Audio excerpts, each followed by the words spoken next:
What's up, Erica? Hulk Strong. Is that Naj Singh's ASMR cooking life? I gotta check that out. That sounds amazing.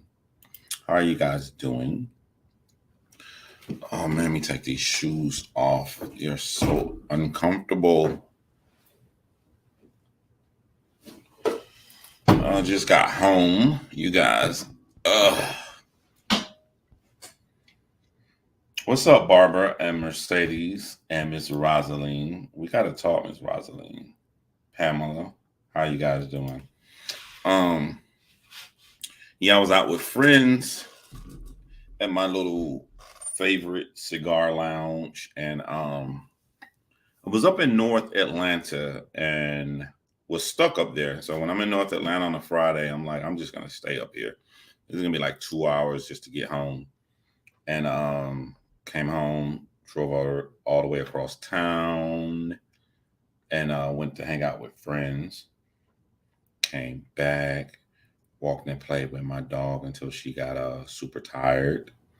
And apparently, conveniently, hold on, let me put my microphone right here. I'm sorry.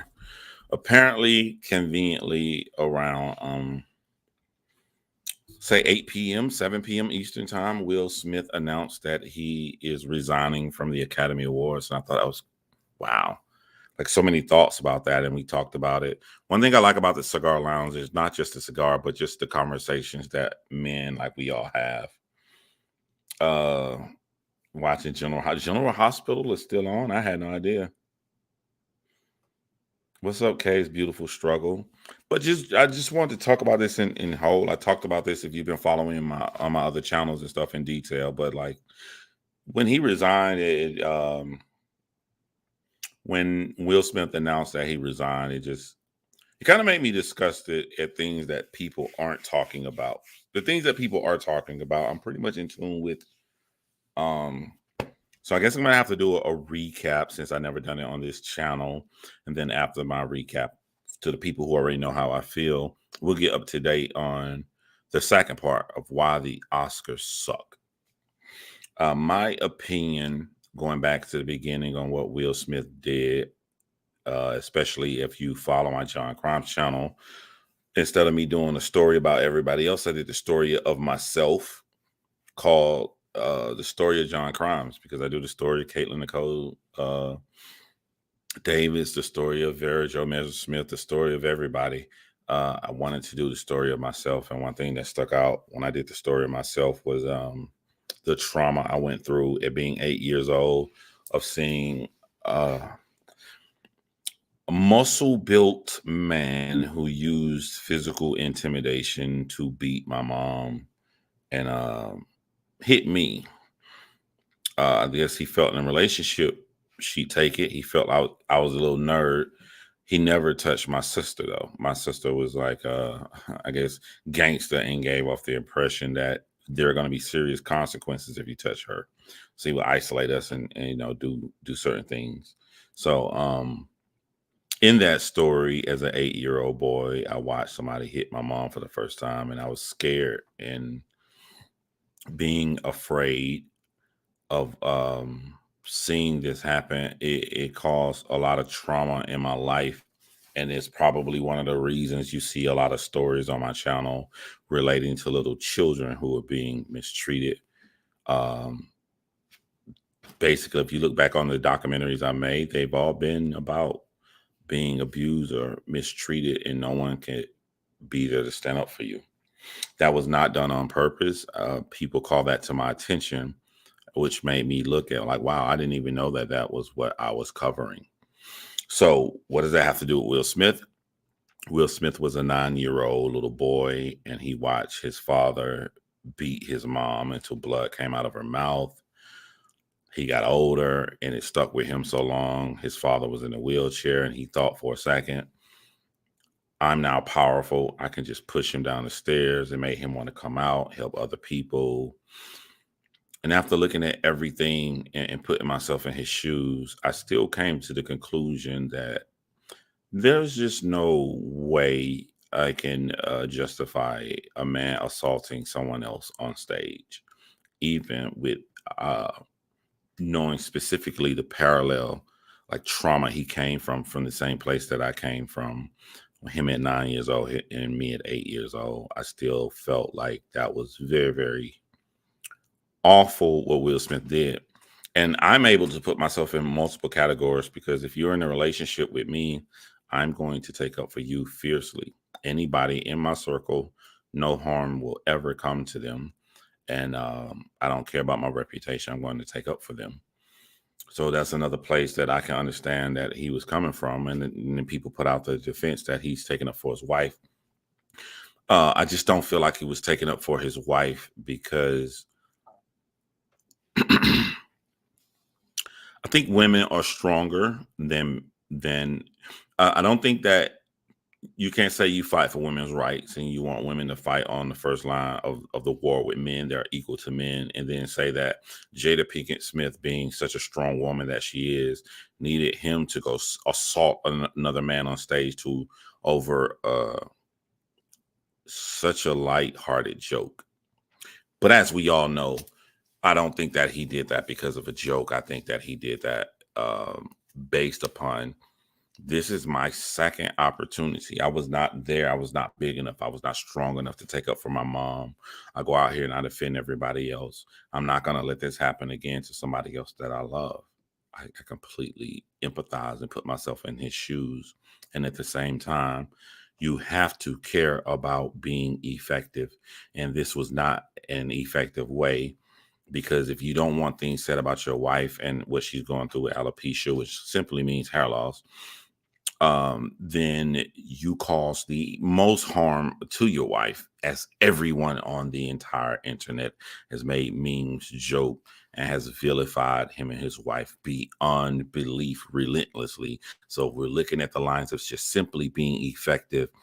He caused the absolute most harm to his wife by his impulsive action based upon past trauma. Everything I'm saying, I'm putting out here to say that Will Smith was absolutely wrong for what he did. There's just one problem with that. One problem. Um, I don't think that I think that anything negative that happens to Will Smith should happen to him. He resigned. How do I feel about him resign? I have no evidence of this. It's just my personal opinion. I feel that a conversation was had between the Academy and him behind the scenes, and they were trying to figure out the best means to go about this. If you really think about him announcing this about 8 p.m. Eastern time, 7 p.m. Eastern time, you look in California time, that's about 4 or 5 p.m. on a Friday. That literally 4 to 5 p.m. on a Friday afternoon begins the weekend.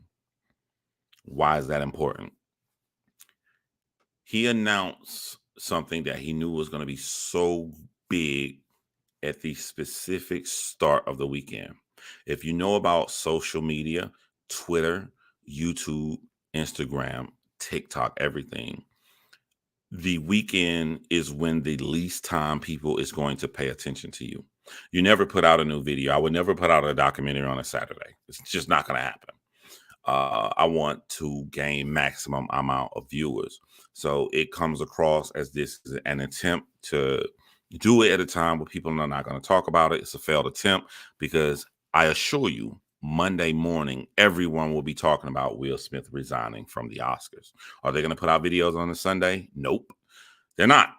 They're going to wait to Monday, but Monday is going to be even more worse for Will Smith because they're going to edit and have the 2-day opportunity to make the most efficient video that they can possible for Monday morning. Correct?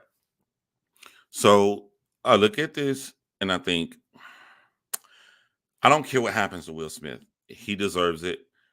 I think even before I get onto the Oscars, I really want to make this about the Oscars because that's what people are not talking about. But I want people to be clear that I'm not taking up for Will Smith. What I think happened. I don't think that it's a problem to have a public relationship. There are many people who have public relationships and they're doing excellent with their public relationships, right? And then there are people who are doing excellent with having private relationships. I think a decision was made and it wasn't in a harmful way. I think they made it in a good way. People want to vilify Jada Pinkett Smith. You can, but I'm going to be honest with how I feel. I think the decision to be a 20-year private couple, to switch to being a public couple, was made due to age. I'm older, I'm more mature, we can help more people. I don't think it was made in malice, but I do think it was made in such a irrational, fast way that when you have no history, knowledge of how to handle being a public couple, you were not prepared for the outcome. And we like to blame Jada Pinkett Smith, but it wasn't just her. Jada Pinkett Smith decided to go public with their round red table. And from this, everything that we know that people are talking about was their decision. I'll give you examples. I know that there was a rumor when they were very silent and not letting anybody know their private life. There was a rumor that their son wanted to be emancipated. I think that's the word, where he didn't want his parents to have any control over him. It was just a rumor. People can say whatever they want, but it wasn't going to go anywhere because there was nothing to validate this. Jada Pinkett Smith did a red table talk. She openly talked about their shock, her and Will Smith, of their son wanted to be emancipated and leave them. I know this to be a fact from Jada and Will Smith. I know Jada Pinkett Smith used to sell drugs and that she was the one who was the bad influence on Tupac Shakur. How do I know this? Jada Pinkett Smith said this on the Red Table Talk. Anything from these two things I just said came because of her decision to go public with this. Again, I'm not going to say exclusively that if you go public with something, it's bad. There are a lot of people who put their private lives publicly and they're dealing well with this. I'm saying that a couple was private for 20 years and then made the decision to go public. And I don't think that they were ready for the outcome. Because people watch that Red Table Talk, they watch the Facebook series, and they sat back and they like, oh, I thought these was crazy people. I thought it was in the Scientology. They confirmed that. I thought that their son was going to leave. They confirmed that. Everything they're confirming, they confirmed. Some guy saying he slept with Jada Pinkett Smith. Average R&B singer, maybe above. I like him. I think he's talented, but I'm basing this upon his popularity.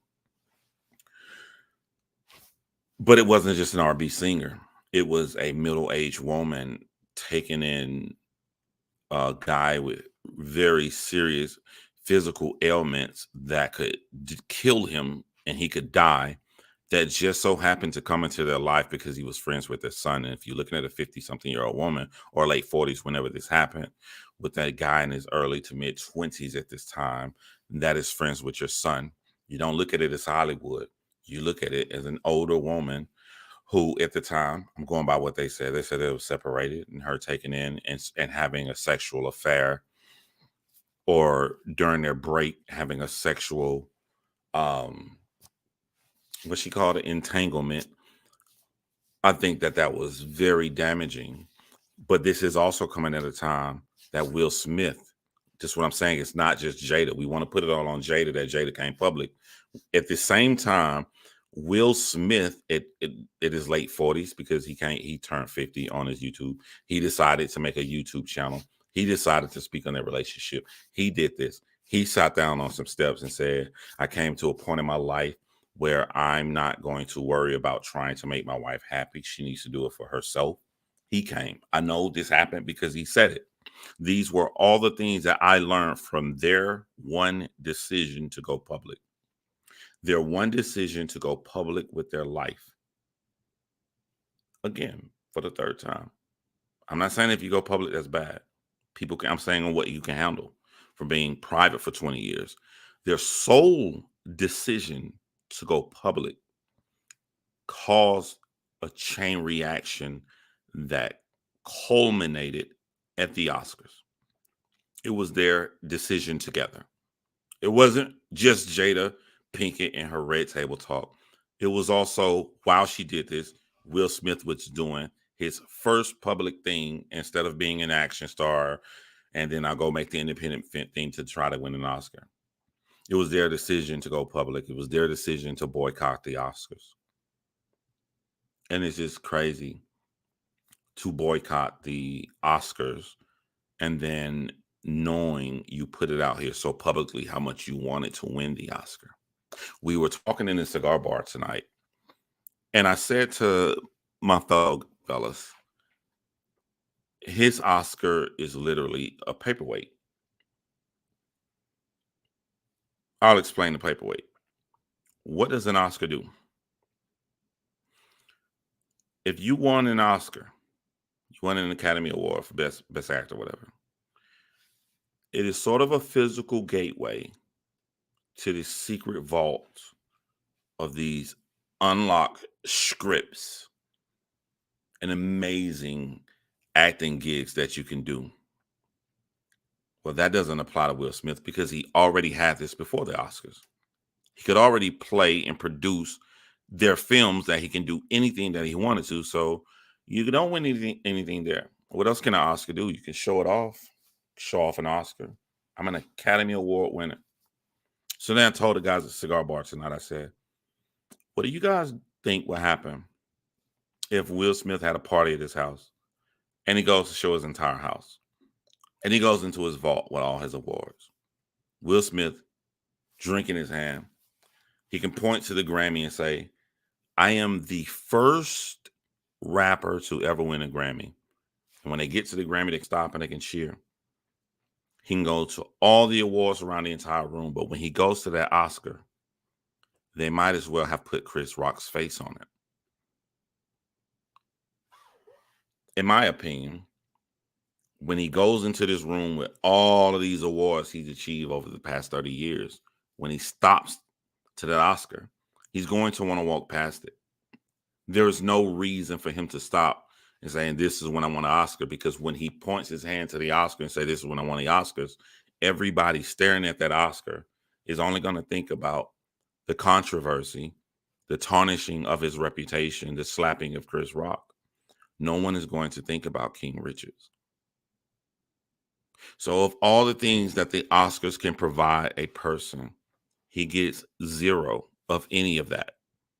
Therefore, it is just a paperweight. We can base this upon the decision that a couple made to go public and was just simply not mentally prepared for what comes to that, with no history or training of ever going public. Something he has wanted his entire life is now literally a paperweight. You can't brag about an award where you had to resign from the entire Academy. What happens to the future of this right here? What happens to, this is my prediction, what happens to the future. If Will Smith ever again plays in a movie that he does so excellent a job that the entire world knows this is the greatest acting job of the year, but he won't be nominated because he resigned. He's no longer there, right? The person that wins will become the acting equivalent of Macklemore. Guys that don't know, when Macklemore won the Grammy for Best Album of the Year, no one really cared. He got no respect because everybody knew that award went to Kendrick Lamar. So much so that Macklemore went on stage and said that he thought that Kendrick Lamar should have won and called Kendrick Lamar afterwards. That Grammy is nothing that Macklemore wants to point to ever and brag about because he knows that was Kendrick Lamar. So if Will Smith in the future does an acting job so excellent, but he's not nominated because he resigned, aka kicked out, because he know that was going to happen, the actor who wins that a year is going to be a little bit upset because they know in their heart they don't earn it. And if the entire world talks about it so much, what's going to happen? The Academy is going to let Will Smith back in. And if he does a job good enough, not even good enough to be the best actor for the year, but just really good, but not enough. Like to me, Leonardo DiCaprio won for the movie where he fought the bear. He did an excellent job. He shouldn't have won that year. He should have won for years before. So if Will Smith does a job that good because they feel like they snubbed him because he was out of it and he should have got it over another person, they give him that and he'll win his second Oscar. That's just my wild opinion. from everything that took place. Everything I'm saying that's so negative about Will Smith right now. We live in a messed up society, and it makes me so sick to my stomach because we made this man slapping another man so big that you cannot go into your phone on any part of social media this week and not hear about it. I'm not saying, and I want to make this clear, I'm not saying that what Will Smith did should be brought down. It's right where it needs to be. Every ridicule, every bad thing that's happening should happen to him. But I'm saying that there are things so much worse that we have let slide. So I'm not saying it bringing Will Smith down. I'm saying, why are these other things not up there to where this is or even higher? And that's what makes me so sick to my stomach. The same Academy Award that is given in to all of this peer pressure, this public ridicule, has consistently stood up for a man who could not be in the building. Roman Polanski. He can't be in the building because he has sex with a 13-year-old girl. If I'm not mistaken, wasn't he nominated the other night? Has been nominated many times through these years where these same actors that said that they're so disgusted at Will Smith for smacking a man stood up and clapped for a man who put his penis in a 13-year-old girl. No one bat an eye. Roman Polanski, while Will Smith, we can call it resign, but we know he's kicked out. If this man directs a film good enough, everybody in the building will stand up and applaud this guy who has sex with a 13-year-old girl. John Crimes, the guy that actually cares about children. It makes me sick to my freaking stomach. I'm not done. One of the greatest actors of all time, if you ask anyone in the prestige area of the Academy Awards, Marlon Brando, wanted to punch a woman on stage at the Oscars, and they held him back because she wanted to talk about the mistreatment of her heritage in Indians based upon a film nominated that put down Indians.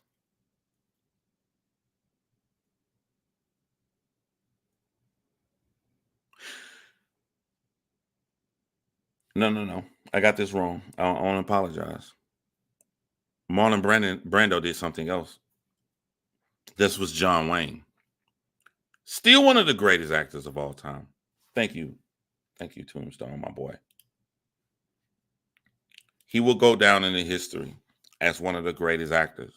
The only reason, not slap a man, punch a woman. The only reason he didn't punch a woman on stage is because they held him back.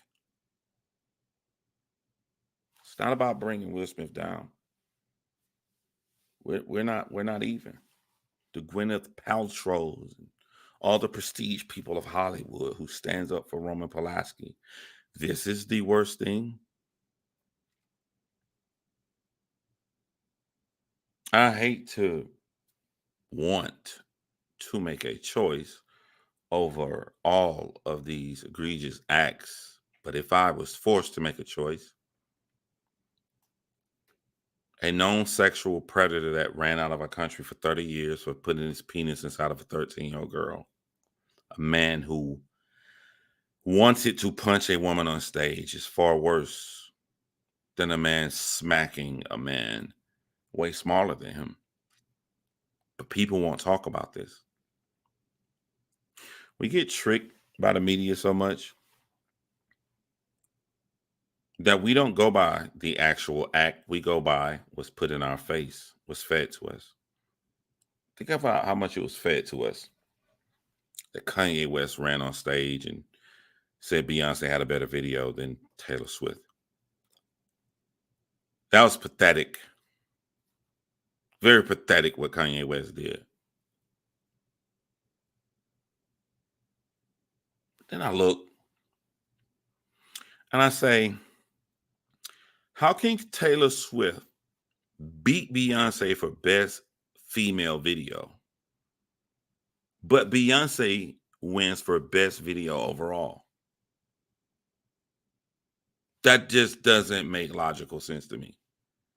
How can you lose in a smaller category? And I only mean smaller, not like men or women are smaller than men, but I'm just saying like it's a niche. It's just only women. And if we only women, Swift is better. But overall, including women and men, Beyonce videos better. But we make this the biggest thing to talk about for years and years and years. I feel like society is being fooled and steered. They're not going by their morals because if we remove names, we all know putting your penis as an adult male in his 40s and a 13-year-old girl is far worse than a man smacking another man. If we know this, why is this that Will Smith did the absolute worst thing? Why doesn't anyone else talk about this?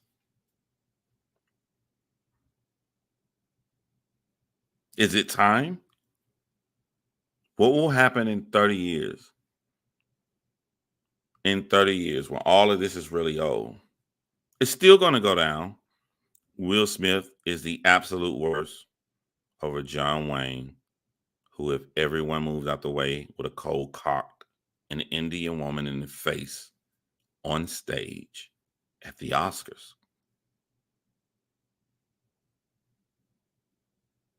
I have been very vocal.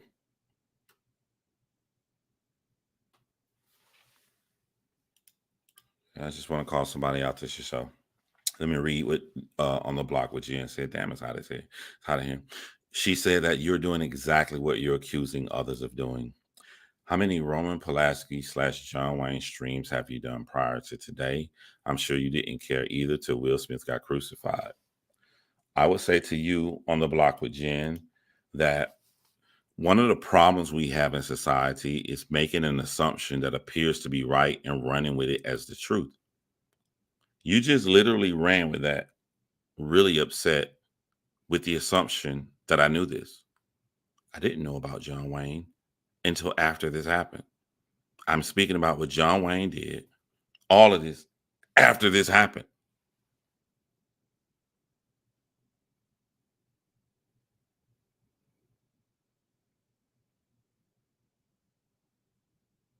I don't keep up with the Oscars like this. One thing my reputation has shown is that whether people are going to like me or not, I speak from my heart about any infraction, whether it makes me look good or bad. I speak from my heart. I don't have the reputation that I want to try to prove a point and sway things to a certain way, which makes your comment even more stupid because I'm putting it all out there. And the message of this live is that we don't pick out certain things. For the fourth time on the block with Jen, I didn't say bring Will Smith down. Bring these other cricket motherfuckers up. Show you care about your morals and your convictions over the actual individuals that are involved. How can you get that? What you said out of this? You would have to be some troll or just have some preconceived notion about me to speak out like that without knowing the facts about my brain. Your what you say about my thoughts or your opinion. What I say about my thoughts are facts because I know my brain from 42 years of being myself.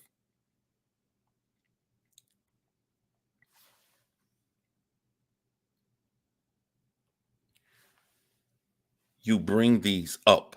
You show it isn't about individuals, it's about an act. I will never hear an act and run with a person. You know what you have not heard, idiot? You've never heard me come on my channel and big up Roman Polanski. You've never heard me come on here and talk about what a great film Roman Polanski made.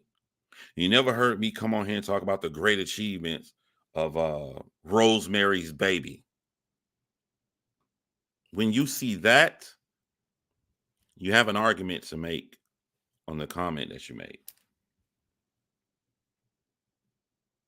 He put his penis in a 13-year-old girl. That's all I care about. And we have people who can make such shocking faces. Oh my God, he slapped Chris Rock. And turn around and clap for a man who cannot come in the country because he's afraid to face the charges of having sex with a 13-year-old girl. Funny, I don't see her commenting anymore.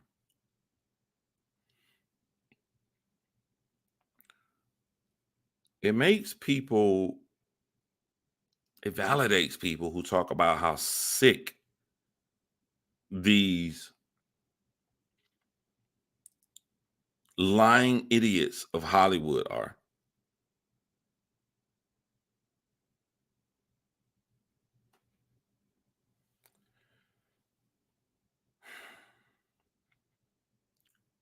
I don't know the name of the movie. What's her name? What is the woman that starred in Desperados with Antonio Banderas? She played a film of an Indian. She had the dot between her head, and she always wanted to play this role. She begged for this role, and it came out. She was nominated for Academy Award for this role, if I'm not mistaken. But it came out. Well, Harvey Weinstein wanted her, not Catherine Zeta-Jones. What Harvey Weinstein wanted her to do to get this film off the ground. Could never watch it after knowing those facts. I could never look at her playing this character because all I could see is how we really treat women. Salma Hayek, yes. For her to have to go through what she wanted to go through with this sick, nasty pervert just to get this film off the ground, I don't want to watch it.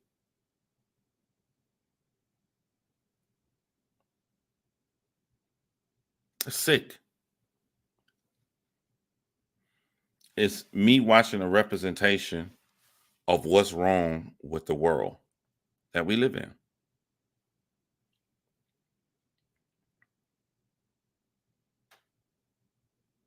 No one wants to leave their comfort zone to speak out on what's really wrong unless a lot of people are speaking out.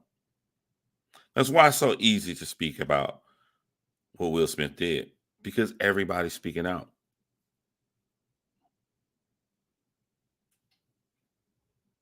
I don't dislike what Will Smith did because he's Will Smith.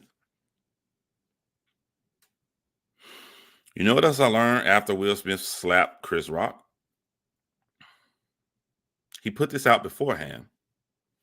I didn't see it, Jen, but I saw it afterwards. I saw Chris Rock clips of going on podcasts and doing interviews about his torment in his life from being bullied.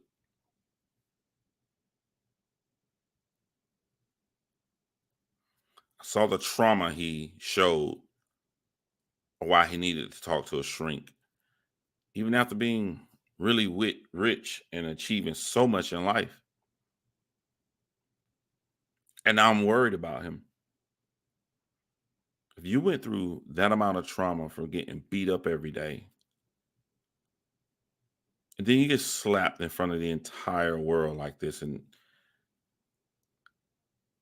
people, the things that y'all look at as good, I look at as really bad.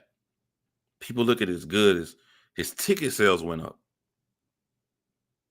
How I would feel if I was Chris Rock, that I went months and months into these tiny clubs, because this is how a comedy special is made. You go try out jokes at small clubs. You go do them for free. I don't care if you're super rich. I don't care if you're Kevin Hart. You got to test them out. Small clubs. Do a bid until you collect enough bids from all of this to put on an entire show. And from all of this dedication and hard work, your tickets were worth $300. You've been bullied your entire life. Then you get humiliated on television and your tickets shoot up to $1,800. People see that as good. Will Smith, Chris Rock coming up off this. I would feel mortified that this isn't coming from the fruits of my labor and my hard work. This is coming from another person physically assaulting me that drove me to want to get a shrink after having all of this money. Pamela, I love you, so I don't want you to take offense to this right here. I'm not calling you out. It's just I want to talk about this comment though. I don't like people saying that Chris Rock was professional. I don't like that. That's just my personal opinion. Because if a man slapped me in my face like that and humiliated me, and that's all people are talking about, my children are seeing this. He did it in front of my children who were there at the Oscars. Me as a man, when you tell me it was so great how you was composed and kept this up, who gives a fuck about a job? It's the equivalent of someone walking, jumping over the counter at Burger King and slapping you in front of everybody in the store while you're making a Whopper. And then people start coming in and telling you it was great how you kept making those Whopper burgers. Oh, you kept doing those Whopper burgers. Great. That was so professional. Who gives a fuck about this job when that happens?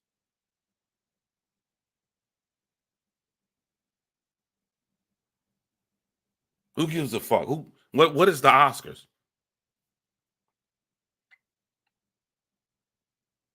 I wouldn't care.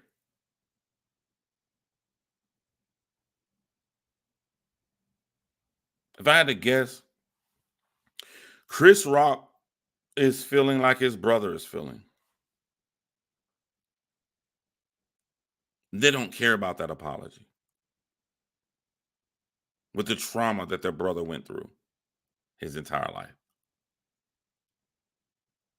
Who gives a fuck? Somebody punches me in my face while I'm editing my next documentary.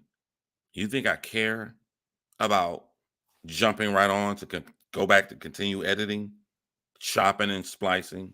That's so great, man. John went right back to it. He's such a professional. Think I care?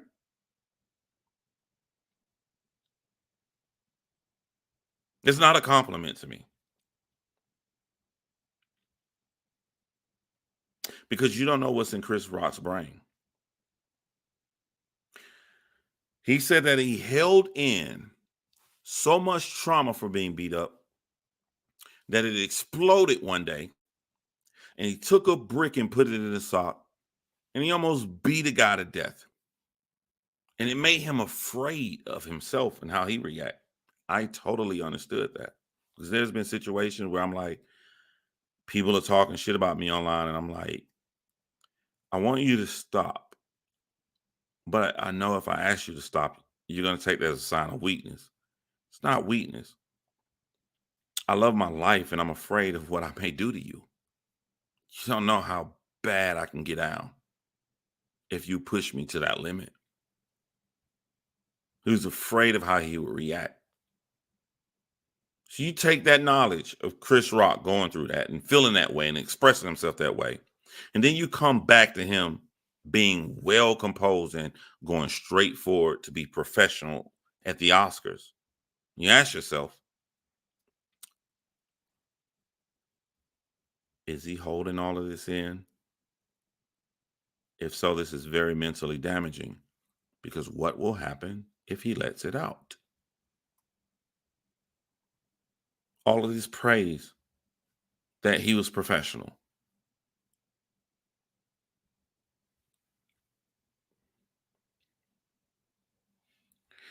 I'm gonna take her for Jada, even though I think that she is a lot of cause. I just have to be honest with my opinion.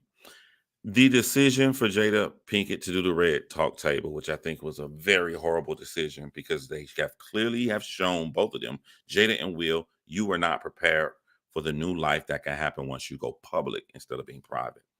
Horrible decision. I don't think her decision was made because she's a narcissist or a malice. I just think that she got older. And you get older and you want to talk about things. Oh, I held this in. Maybe I can help other people if I talk about this. I don't. I think I've seen nothing that I can look at and pinpoint that these decisions were made in malice. I think that they were made for a good reason. I just don't think that they were ready and prepared for what could come from it. I bring that back to both of them laughing. Will Smith laughing when Chris Rock said it, Jada Pinkett laughing when the slap happened.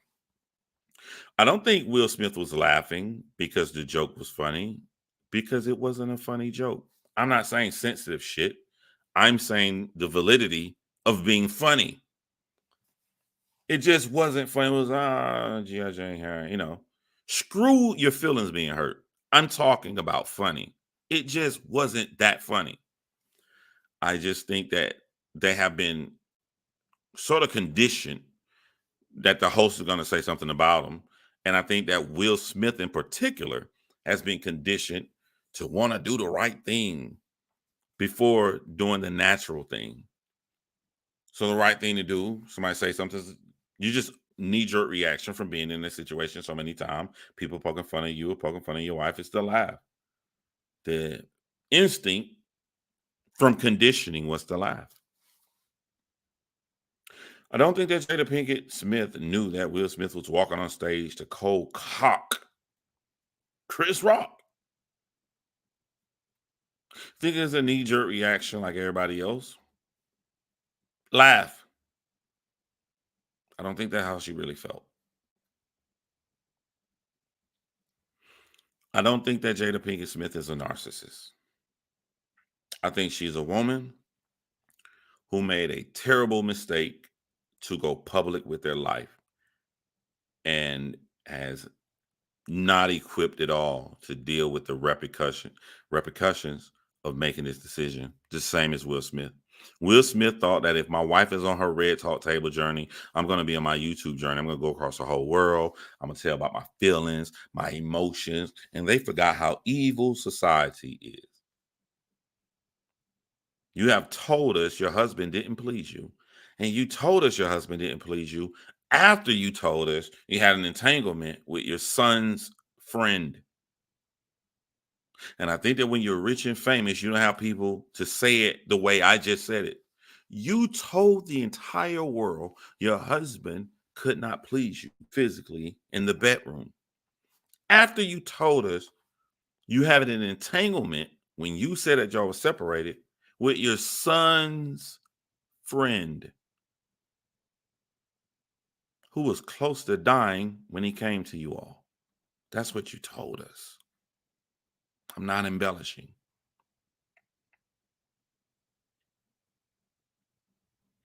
And if you don't have anybody to talk to you and tell you that specifically like that, you don't see the harm that you're doing in your ignorance and then not having any kind of coaching on being public.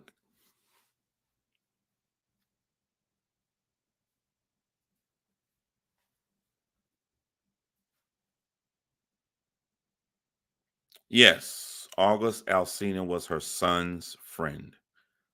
He was friends with Jaden Smith.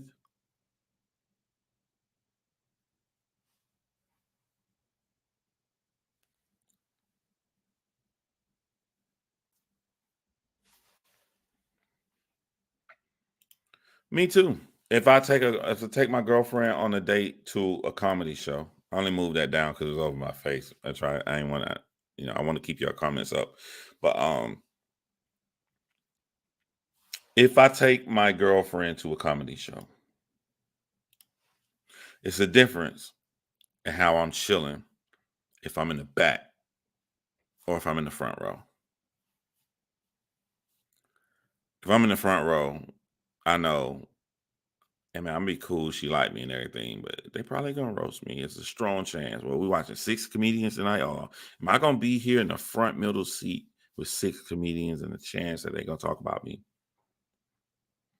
Look at look at how organic the joke came to be.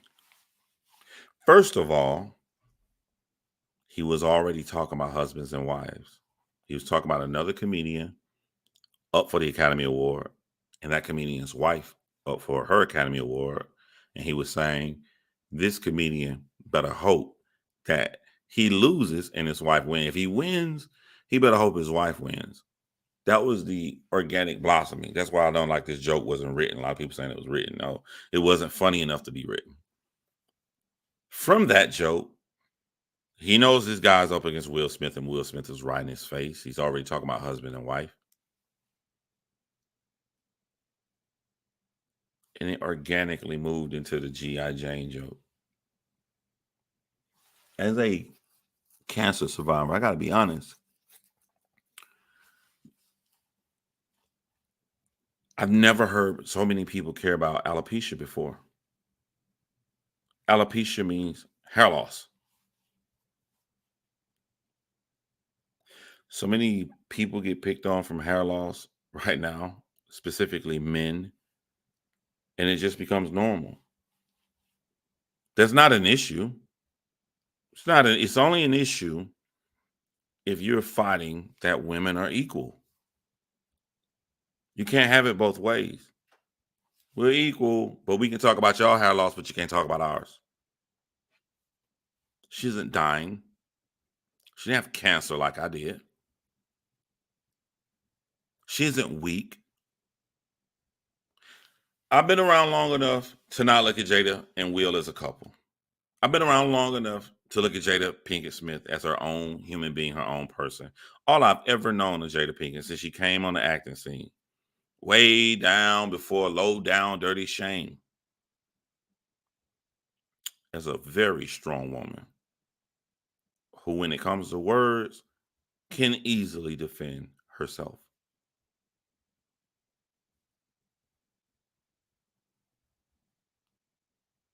I just see Jada Pinkett as a very strong woman.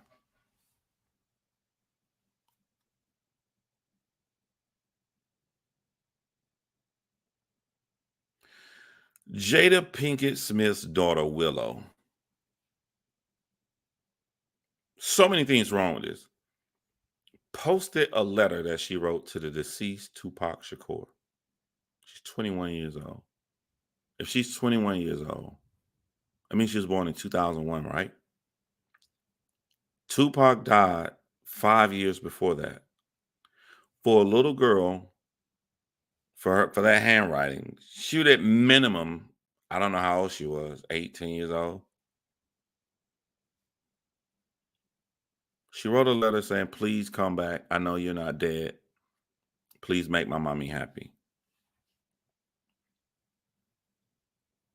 That could only come from Jada Pinkett Smith, man, and her teachings of what she taught her daughter. It could only come from that.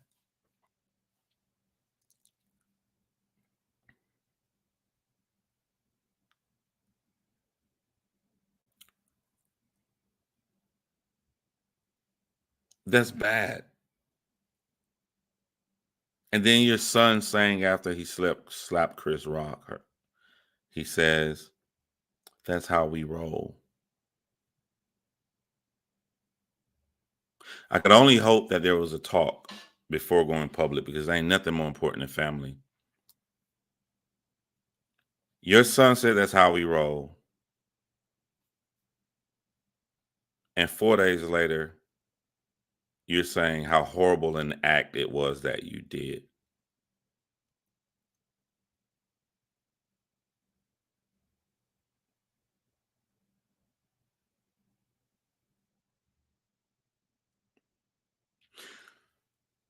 On a personal note to that family, a lot of people was hurt. I do feel that that's an open-minded family, which is a lot more I can say for other people. So and they're willing to sit down and talk about these things. But if this family sat down and talked, and through all of these conversations, it never once comes up to check themselves and say, maybe I know other people can do it and they have done it successfully, but maybe we should not have gone public. But here's the catch. I don't think that's going to happen. I see a red table talk coming in the future. Them not realizing no matter what you say on this red table talk, everybody and their mama is about to come out and put you down even worse.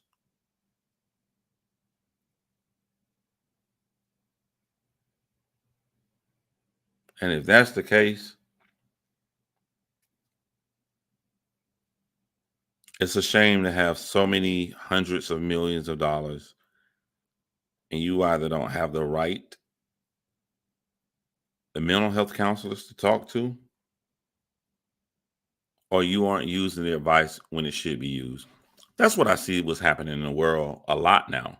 I see a lot of people claiming that they read these Zen books to help them be balanced. And you go in their house and they got this and they're burning their little things and their sage and everything. None of that shit matters if you don't use it when it's the appropriate time to use it. If you have an anger management problem and you got all these Zen books and you tell all your friends and life is perfect and you all this stuff you learn, but as soon as you get upset, you rage and throw a fucking glass through the window. All of those books were for no reason. You didn't use it at the appropriate time it should have been used. So if you come back out here and nothing has changed, you continue to put your lives out here and you see the culmination of this. Will Smith said on stage when he won the Oscar that all these people talk about them. All of this happened once they decided to go public.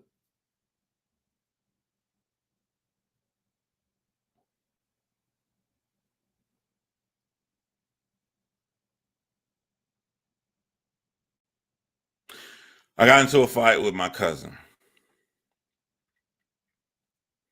I was 15 years old. It wasn't really a fight. I was 15 years old. My cousin was 18. He was 18 years old. He was way older than me. His senior, I was a freshman. I had two of my friends spending the night. I was 15. My friends were 14. We was in ninth grade. And everybody know I'm good at roasting.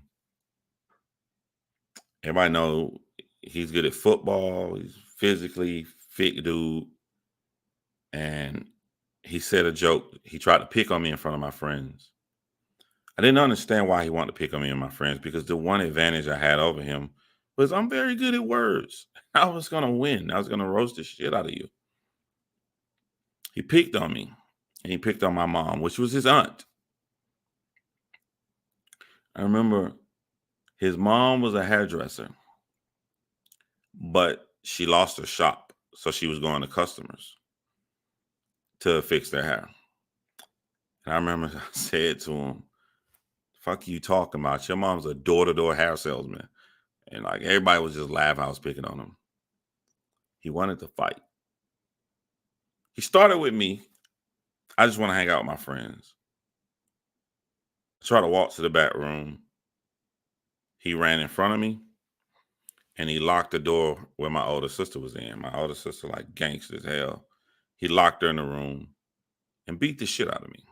Picked up, like those old irons, they're full metal, rusted. They're like, you don't use them now. It's back in the day in the 1800s. You probably put them on a heated stove and you take the whole metal iron off and you iron your clothes. It's metal. He beat me in the head with it. He beat me down. Beat me bad, man.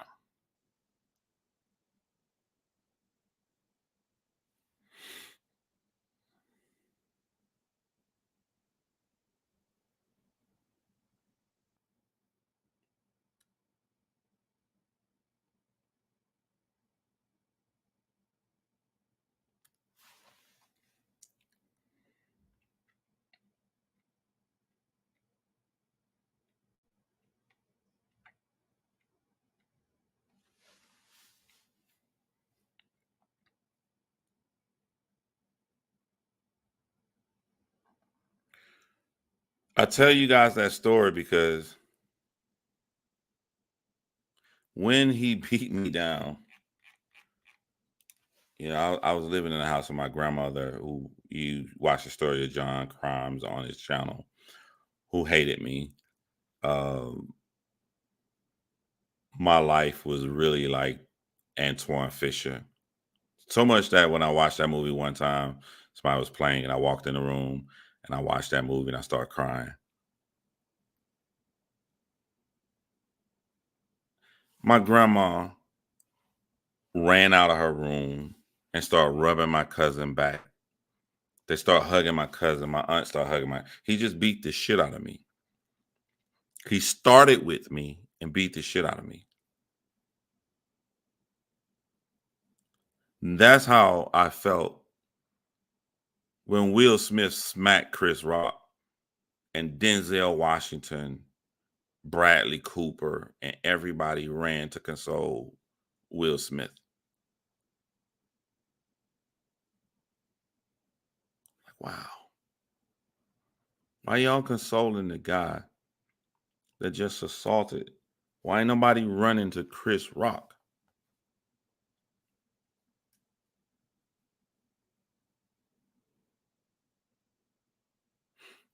Someone in the comment section just said that everybody stood up clapping for Will Smith, for winning the award or whatever.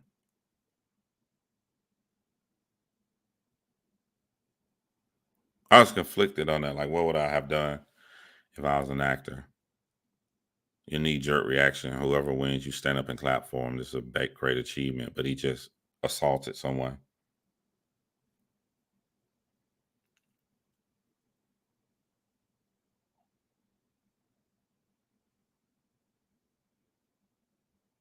Trying to go off of my brain the best I could and be fair. I wouldn't have stood up.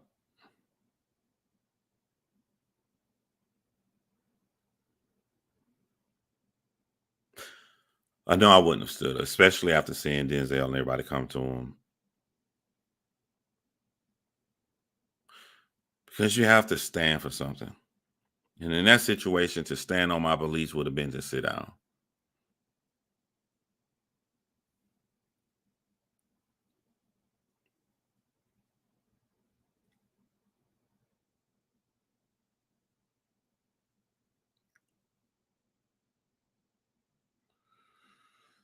People saying the way Will Smith slapped them down, is this robotic slap down, was fake. I'm going to show you it wasn't. That's the third slap I've seen Will Smith do. One other slap you guys may know about, everybody saw it when the guy came on the red carpet and tried to kiss Will. Will not gangster. So it don't come natural. He does it every time, this robotic slap down. I'll show you. So he did that to Chris Rock. He did that when the guy tried to kiss him. I'll show you guys a third time he did it in the exact same manner. Show you that it's real.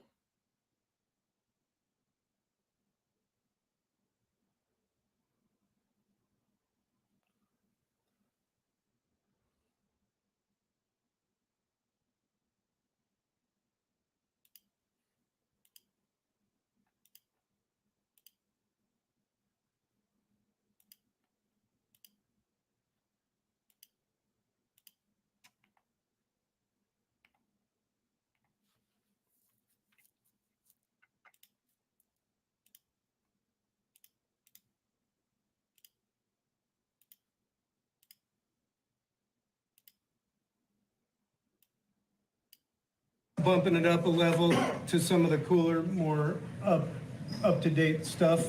It's not more extravagant than the second one.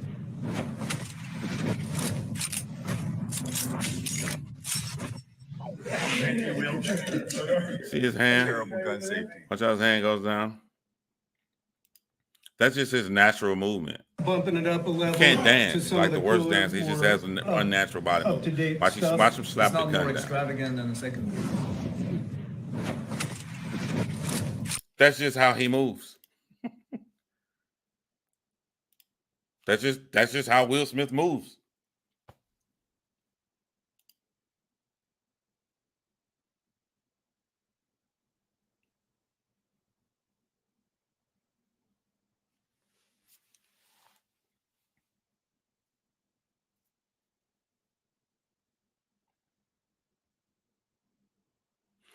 A lot of us don't want to admit that our past is how we make our decisions now. For me, like, I don't give zero fucks about it hurt her feelings for having alopecia.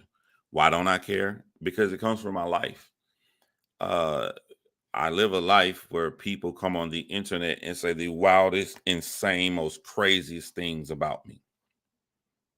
Every day I wake up, it's an email or a comment or a troll or even another YouTuber saying the most salacious things about me. Like, if I can take someone blatantly coming out to say these horrible things about me and just don't have any feelings for someone who has alopecia who can't take a G.I. Jane joke. But it comes from my past. What if I didn't live in a world where people said such horrible things about me? Maybe I feel differently. But one thing I can say, I'm right in his category when it comes from, as a young boy, I didn't protect the person I love the most, which was my mom. He didn't protect his mom. When the guy punched my mom, and when Will Smith's father punched his mom. And I know what that does to you when it comes to just putting yourself out there wild and doing crazy stuff to take up for people. So even in that empathy that I have, um, I still find that was completely out of line.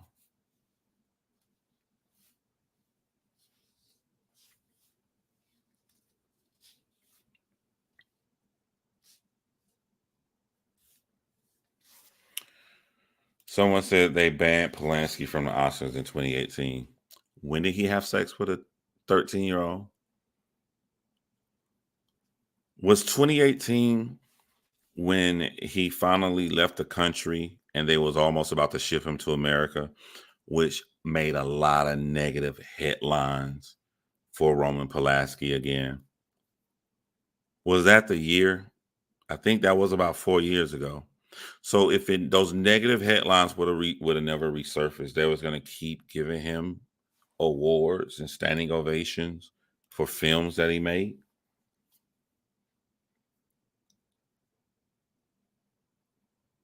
There's another guy right there, Woody Allen. Is Woody Allen bad? He had sex with a minor. Went on to marry the minor.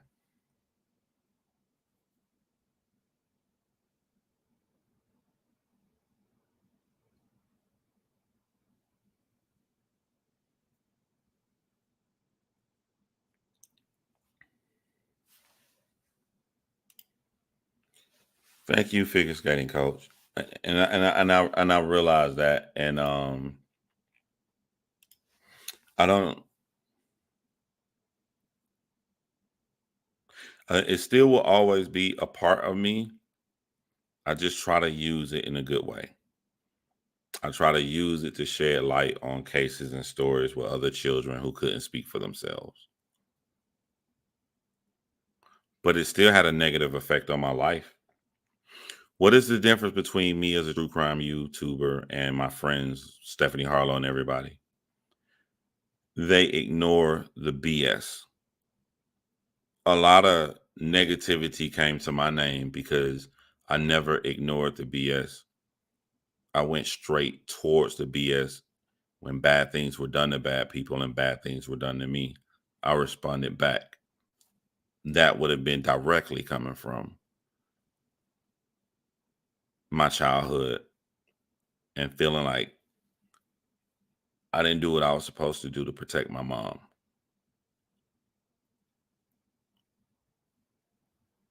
I accept that. I know exactly where that comes from people like John, let it go. And I wouldn't let it go.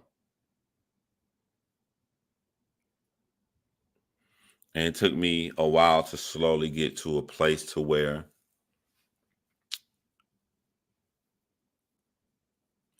life is about being effective. The most effective way to consistently keep my genuine smile is to focus on the positive things that I have in my life. Because if you focus on that negative energy, you end up tarnishing the one reward you always wanted, like Will Smith did with his Oscar. I think that Will Smith wanted to win an Oscar award so bad that after he won the award, he probably wanted to just everybody in the house sleep, go look at it. Just stare like I finally did it. But now I guarantee you he does not want to see that Oscar. He does not want to look at that Oscar. People got it wrong. People got what Denzel Washington said wrong. Denzel Washington said, what he say? The devil comes to you when you're at your highest moment. The devil wasn't Chris Rock's joke. The devil was Will Smith's inability to not let his past make him overreact. The devil came for him and he failed.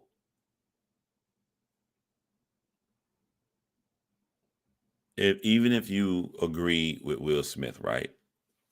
Even if you're one of those people that feel like he was just protecting his wife, surely you can't believe that his action had the best outcome in protecting his wife if he did not want to hear a joke, because his action brought upon millions and millions of jokes, millions and millions of roasts, millions and millions of memes.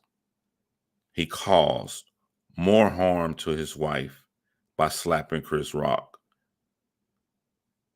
than anything. Probably anything in her life. Depends on how, if you see this situation over her sleeping with her son's friend.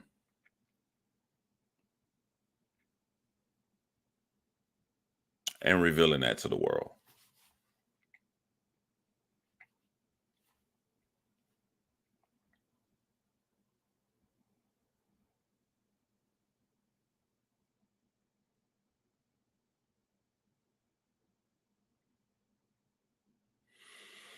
How many people out there, because I see in the comments y'all talking about her autoimmune disease. How many of you guys laughed at the millions of jokes about Magic Johnson having HIV?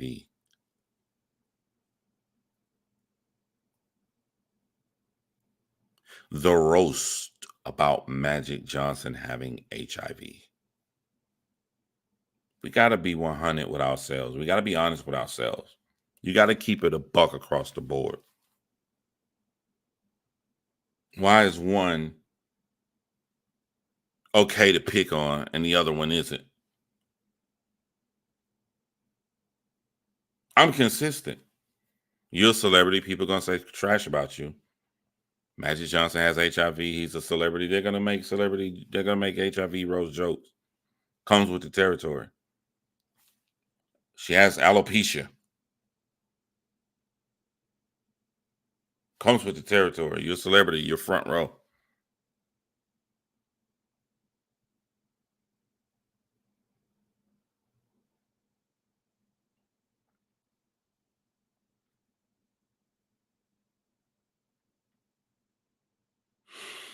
I just feel we live in a world where I'm so sick of people paying attention to who the people are than the action. Because if it was just the action, your knee-jerk reaction would be consistent across the board. And that's not what I'm seeing. It's not consistent across the board.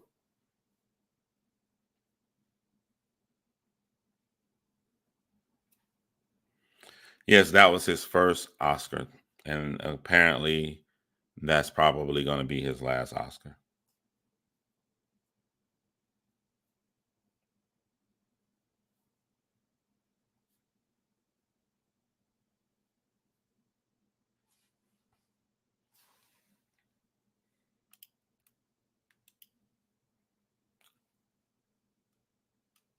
I don't know, Jay. Shout out to my girl, Jay. I don't know if Magic Johnson is a miracle. Seems to me like we've been lied to. Seems to me like if you got money, you can get rid of diseases other people die from.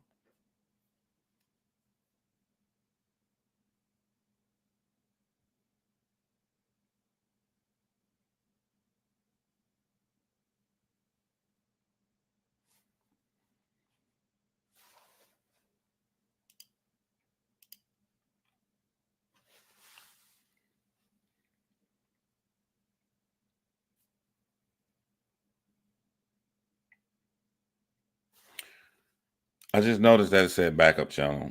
I want to correct some things I saw from Diane's channel. Just take this little quick moment to educate people. There is no YouTube bug.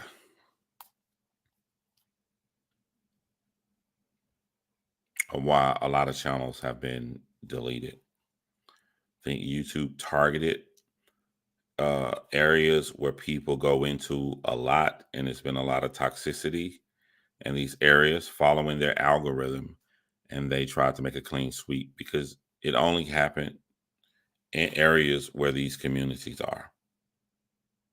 Not just one community, but any kind of community that there were a lot of back and forth dramas. And I think they looked at comments. Another lie that you guys was told by Diane. She said that you can't have your channel deleted if you don't have videos. That's untrue. You can go and flag somebody's comment. You get a lot of comments flagged, they're going to take your channel down.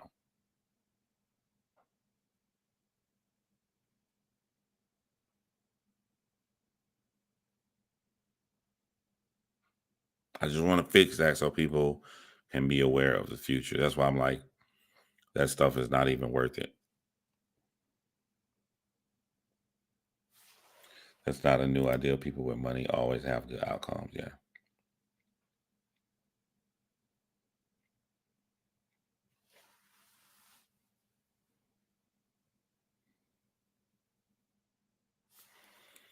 Magic is public. It probably could be lots of extremely rich people that have the HIV virus that because Magic come out public and said that it doesn't show in his results anymore. He only said it once. I mean, he told him, like, hey man, we'll let you live. You better shut up. Keep talking. We have to kill you. You know, let the world goes good. You paid us good money. You better be quiet.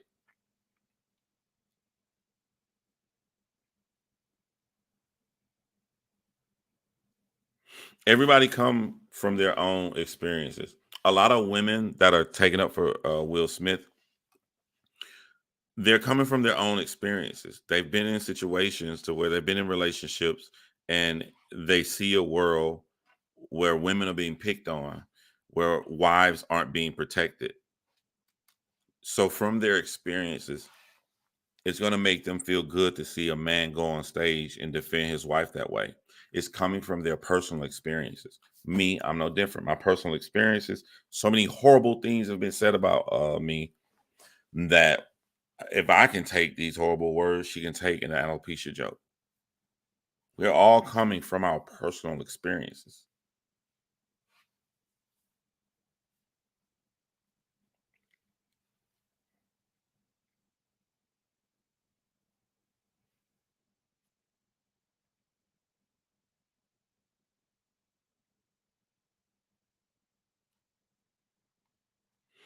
One thing I would have liked to have seen, and there's no footage of, the camera cut.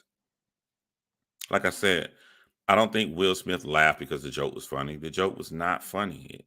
And I'm not saying in a sensitive manner. I mean just on just technical being a funny joke. It wasn't funny. It didn't require a laugh. It wasn't everybody laugh. You say the driest joke in the world at an award show. People just you can see a quick laugh because they know this is the cue I'm supposed to laugh. I don't think he laughed because the joke was funny. Then he looked at his wife. I think his knee jerk reaction was just to laugh. But the camera cut. We all say, then Will looked at his wife. It never showed that. There is no footage of Will laughing and turning to look at Jada. The footage is Will laugh, and then it cut to Jada like rolling her eyes back like this, and then Will walking on stage. So we make the assumption that he looked at her. I would love to see that 1 to 2 seconds right there. I would love to see that he turn his neck and look over and immediately change. Or then he go, wait, hold on. Man, talking about my wife. Let me go on stage. We don't know because the camera cut.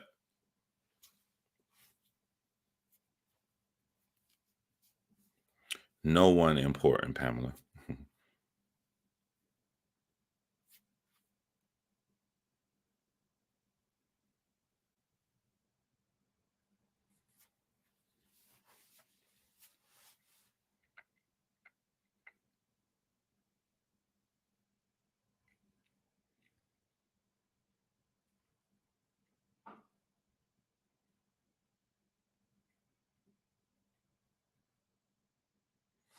I'm saying there may have been anything. Whatever you want to say, we can spec. It's all speculations. I'm saying that there's no fact because there's no single footage that shows from Will Smith laughing to Jada Pinkett Smith rolling her eyes. There's no footage that exists from any angle that show that he looked at her and walked on stage.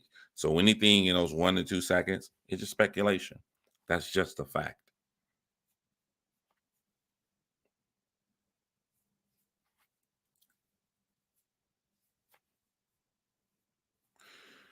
Y'all gonna get a big treat from my John 2.0 page. It's gonna go to my Patreons first, and then I'll release it to the public. But I'm going to professionally vlog my life publicly because I can handle it with my family, my kids, my girl. You'll see how we all are, and there's gonna be a lot of big changes coming along. That I think is gonna be great. On John Crimes 2.0. I'll have this channel that, I go live. I talk about serious issues. I talk about true crime and stuff on. But to really learn how I am in real life, it will be on John Crimes 2.0.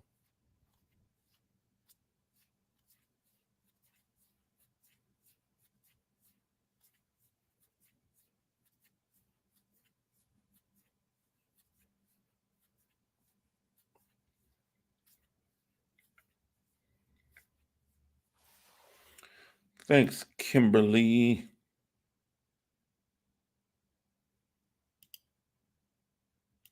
And one thing, and like I said at the beginning, I just want to reiterate, it wasn't just the entanglement that they let the world know on. That's the most popular thing. But I mean, you told us about your son wanting to leave. You told us about selling drugs. You told us about you being caring for Tupac. You showed us your daughter letter to. I mean, it was so much thing. You told us that your husband couldn't please you in bed sometimes, which at face value, I mean, I guess some couples have that at time in their relationship, but like you have to decide, like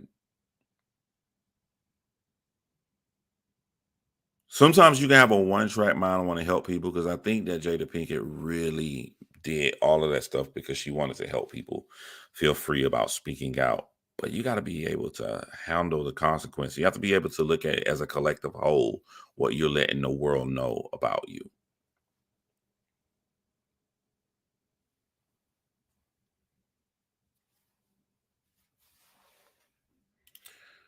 Thanks. I've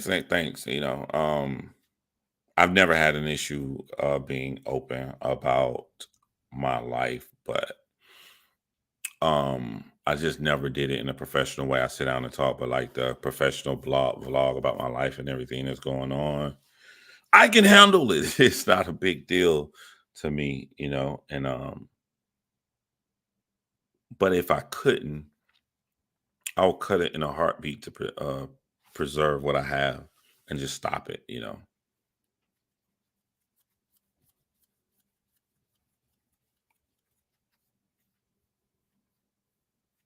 Which one of us get to be the friend sidekick? My sidekicks in Atlanta, Georgia, in real life, they're guys. My friend Tony, my friend Rod. They're all guys. I don't know. I think you guys are gonna be. I think you guys will be shocked. I'm just a big kid. I'm really, really, really silly, and I'm really, really happy. will their marriage last? One thing I can say about social media, what I learned, is that will a marriage last is the wrong question to ask. I think the correct question is, will a marriage last happily? Because you see a lot of people staying in situations that they couldn't be in. And that's one thing I am proud of myself. I stand firm on. If something is toxic or arguing, I am out. I am out in a flash. I'm not going to sit up here and voluntarily. That's the one thing I think people miss out on. I'm not going to voluntarily put myself into a situation, relationship where I'm not happy. And no one is forcing us to be in these relationships. These are voluntary actions that we're choosing. And then you become, from society's standards or humiliation, you convince yourself to stay into these toxic situations. I am completely free of that. I will be head over heels in love with you and think we're gonna live the world ever after. And as soon as I see anything toxic, holla, I gotta go. Thank you, Michelle.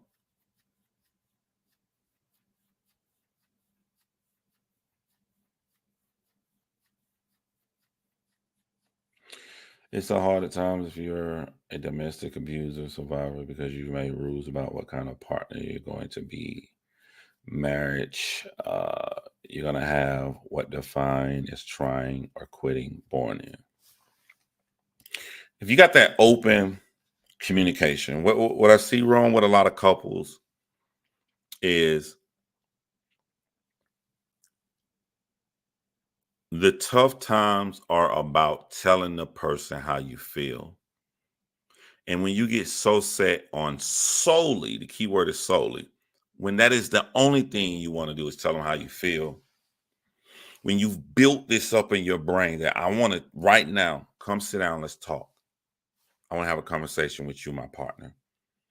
If it's only that you want to tell them how you feel, you take it as they aren't listening to you.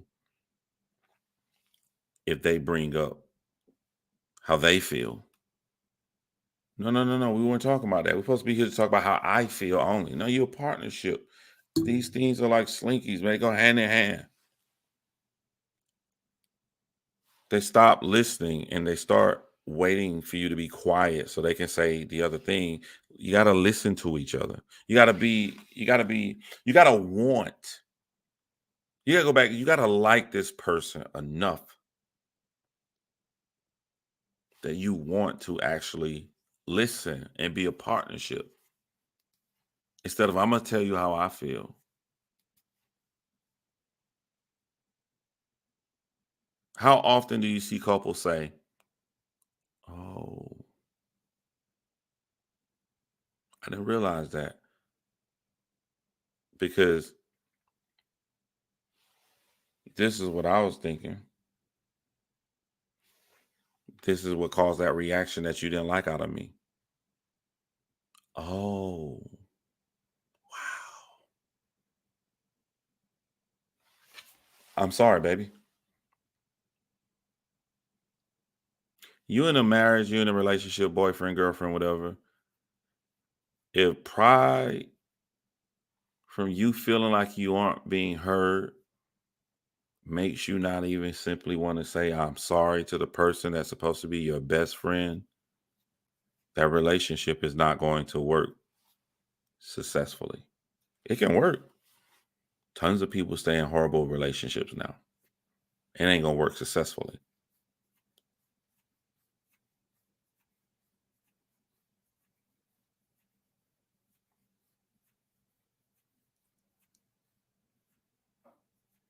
I'm the exact opposite as I am online when it comes to debates and stuff, a difference of opinion. Online, I'll debate you, I'll argue with you. Online, you say some foul shit, I'll say some foul shit back. When it comes to somebody that I'm dating, I am so passive because I'm so mellowed out. Because if you are my close person in my circle, I'm not here for the bullshit. You're not my enemy. You are with me. We're together. So I'm not, like I'm not here to do all of that. You come to me, you got an issue because I care about you.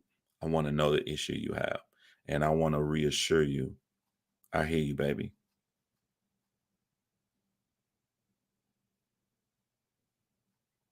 I hear you, baby. I don't want my person who I love more than anybody to feel like this. We're gonna fix this shit ASAP. Yeah. Active listening and active hearing.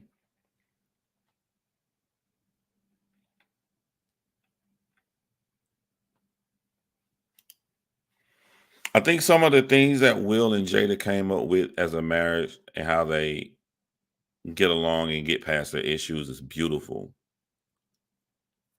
I just don't think it was for the whole world if you can't handle that people aren't going to see it that way.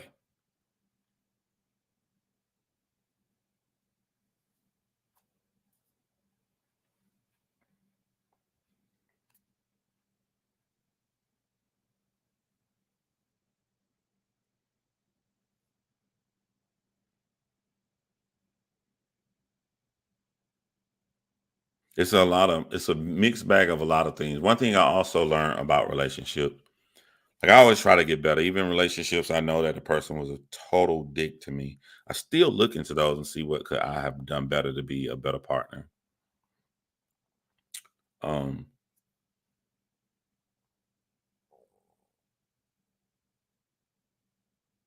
I learned you will be more effective at not doing the reassurance that you want to hear, but doing the reassurance that your partner wants.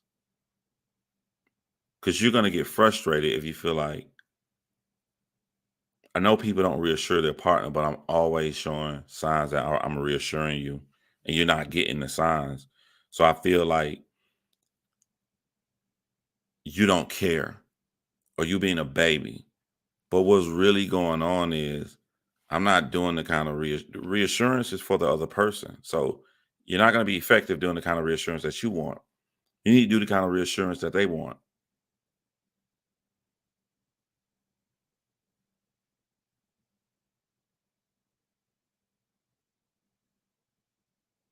I reassure you, baby. I leave my phone unlocked. I text in your face. I'm showing you all kind of reassurance.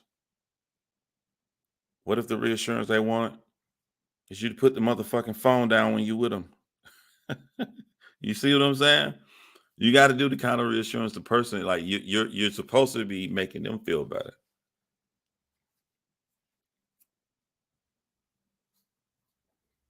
Sometimes the golden rule doesn't work. Doing to others as you have them doing to you. What if they don't like the shit that you like? I like 12 roses. What if they don't like roses?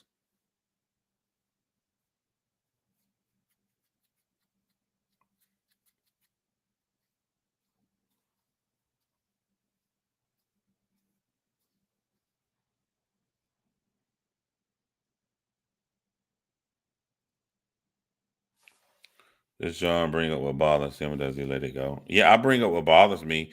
It just takes a lot to bother me. The problems I've had in relationships is that women see me such as a nice guy and I'm so laid back and past. Not a lot bothers me. So I guess you have people that bring up every tiny thing that bothers them. There could be tiny things that I don't like, but I'm like, that's not big enough to bring up. Who cares? Man? I love her. She cool. That don't bother me. It's not like I'm holding it in. It's not a big deal, you know. But you could date somebody that every fucking tiny thing is a big deal, and you just have to make the decision. If okay, now that I know this, do I want to stick around for this? I'm gonna bring up what bothers me if it's a big issue because especially like I love myself at 40. They say I love the 40s, but it's not the 40s. It's just the maturity level. Maybe it just took me specifically to get into my 40s to be mature enough that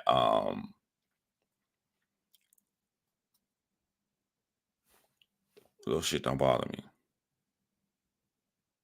I'll give you an example. Well, this is not a real example now. Back in the day, I ain't like nobody I date to bite my fucking food. That would irk me. That would irk me. I'm like, I don't know why I didn't. I can't explain to you. It's just like, you have a plate. This is mine. So I probably didn't say anything. But now I would say something like, nah, don't bite my food. But again, that's not me now. I'm so laid back now. Like there are bigger things to argue about. Now I see somebody bite my food or eat off my plate. I just look at them and smile. You know, look at this motherfucker, greedy ass. What show we gonna watch, baby? So much bigger shit you can argue about that I don't care about the small things anymore.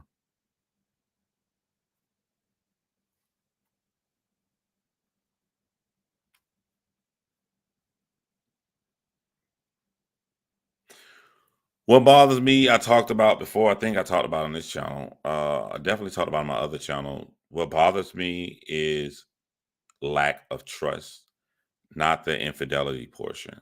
I think that the biggest thing that causes problems in relationship is the minuscule lack of trust. Has nothing to do with cheating, none of that shit. Those are super red flags. Cheat, break up, can't be together. The small things, and this is what happens in a lot of relationships when couple argue, is that there's no trust. I try to give you an example when I mean like tiny no trust.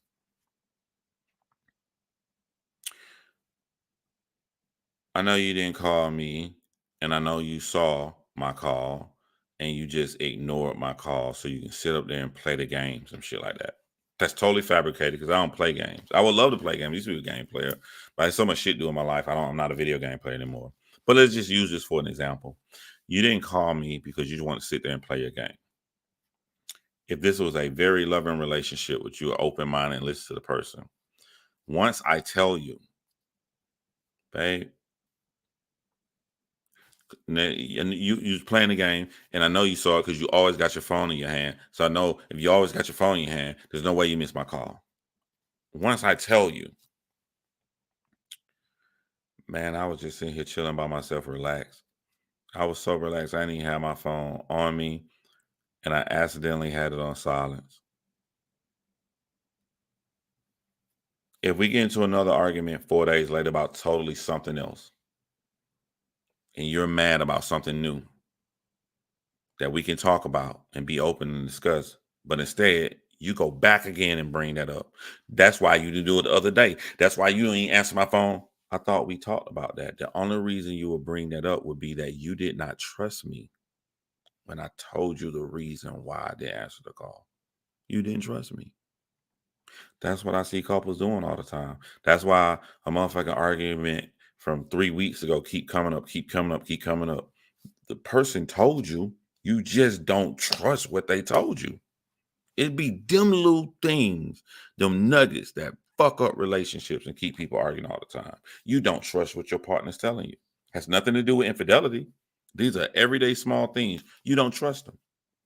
That's my biggest pet peeve. Because I'm not gonna lie to you. I'm gonna tell you if what you said is true. I'm gonna say, you're right, man. I ain't answer the phone. I'm playing the game. I saw you call. I thought you were gonna be talking for a long time. My bad. I'm sorry. I'm sorry. That's you know what I'm saying. Like that's stupid. That was just stupid on my part. I ain't gonna let that happen again, baby. I'm gonna say that if it's true. If it's not true, whatever come out my mouth, I'm your best friend. I'm your partner. What's the point of us dating if you don't trust me on the small things? That's my biggest pet peeve in relationships. That's what I sit back and I see friends online who go through relationship problems. I see people in my real life. The biggest thing is they don't trust each other.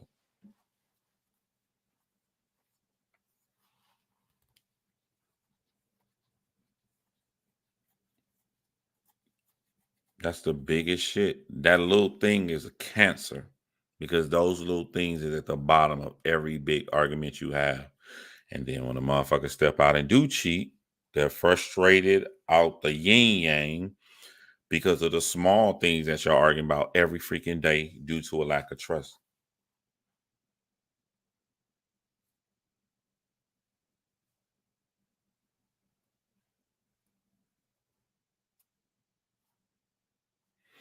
Makes it really bad for me because I don't have common sense, and so that get me in a lot of trouble. People can take a lack of common sense for something else that they are more familiar with. If you know I was getting off at 5 and you know my car in the shop, then why you didn't come think to come pick me? I'm it didn't occur to me, man. I didn't put two and two together, but like, oh, you know what? I could have did this right here. I just didn't think it. That's it. It's not malicious. You're turning it to something malicious. It's not that deep. I just didn't put two and two together. And then it comes back to the reassurance thing, and you can't lean on you cannot lean on a fault you have consistently as an excuse. So therefore, since I don't have common sense, I go out my way to make sure I learn to not repeat it. That's the best thing you can do. You don't have the common sense for it to naturally occur. Okay, well, use your fucking memory. Don't do it again. That's the best, you can get I can give you in that situation. It ain't gonna happen again because I love you and I care about you. I'm gonna care about you to make it a point that now I know I'm not gonna do it again. But some people, when if they don't trust the words out of your mouth, that whole conversation is mute. They don't even believe you don't have a lack of common sense. Like, this man making some stupid ass excuse up. He don't care. I think my pet peeve should be everybody pet peeve. I think that when you first found this person and you start dating, right? You did trust them on those small things. Somewhere along the way, you stopped trusting them on the small thing. And you're gonna have to fix your relationship. You have to go blindly to the beginning. I know I have this thing in my head where I believe, but I have to start trusting this person. I have to see that there's more to the concept of trust than just infidelity.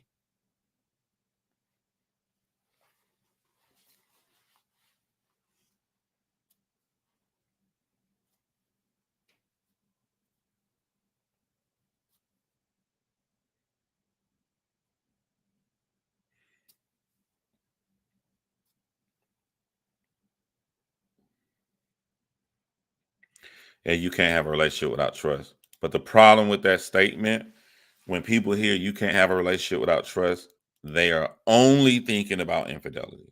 To them, that's what trust means. They're totally forgot about the very small things.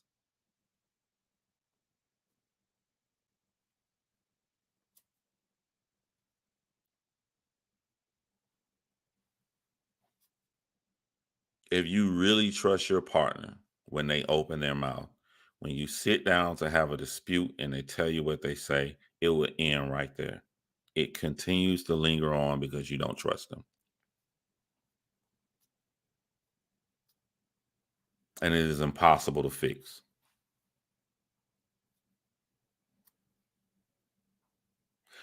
I don't even know what other pet peeve I have besides that. That's my only pet peeve because I don't know how to get around it. I can fix anything else.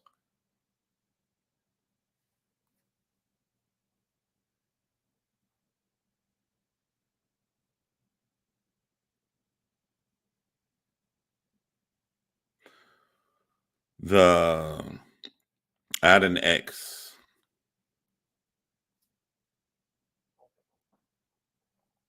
And it was sad. It was very sad because she was cool. She was awesome. She had dated so many men that were extremely horrible to her. She had people in her family that was horrible to her. She had a father that was horrible to her, a mother. All she knew was people fucking her over and over and over again. Every guy she's ever dated cheated on her. I told her, here's one for certain thing I can assure you on. From us dating, we're either going to live happily ever after, or you will never again be able to say that every guy you've ever dated cheated on you.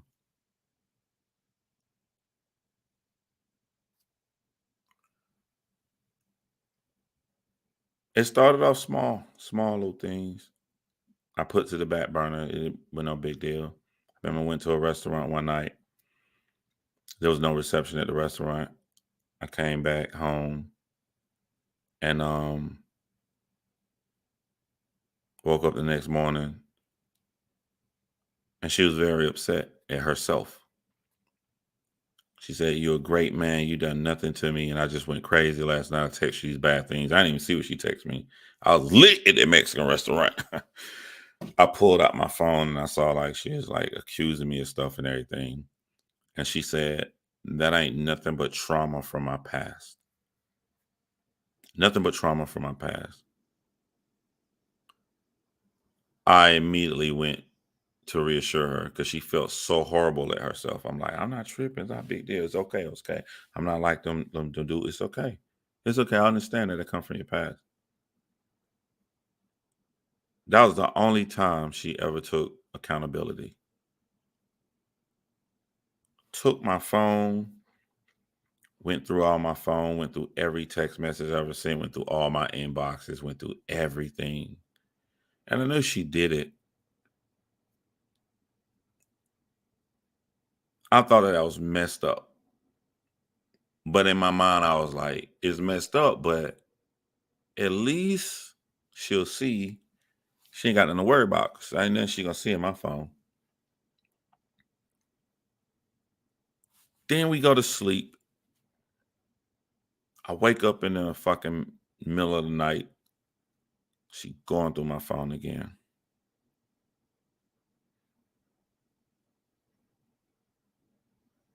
I go out chill with my kids. Who are you with? What woman you eating with? It became so toxic, and I was like, "Yo, you really, there's a real issue here. Like, this isn't normal. This is like, I, you're accusing me of stuff left and right, left and right, left and right. I've done nothing to deserve this. I've never done anything to you. I've done nothing for you to feel this way. You're letting people from your past mess up what you got now. Every single occurrence, at the end of the day, she cried and she apologized. And then it got worse and worse and worse until it was toxic. And I realized she really needed to talk to a shrink or get professional help.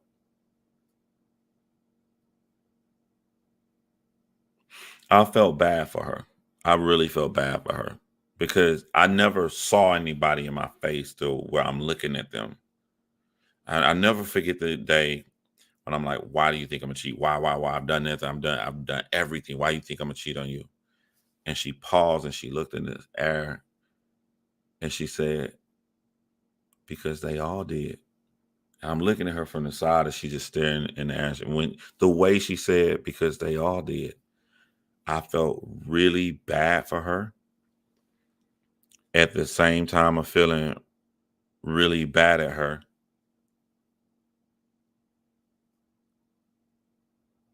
I felt like if I stay in this relationship, it's only going to get worse because she really needs to talk to somebody. She's not ready to be in a relationship. She's a good person, but she's not ready to be in a relationship. I know she feel like she is, but due to the arguments and everything with the guys she had in her past, this will be normal to her. Meanwhile, I've been into a marriage a long relationship to where when you get out of a very long relationship, you're not going to settle for no toxic relationship. So I had to break up with her. I felt horrible for her.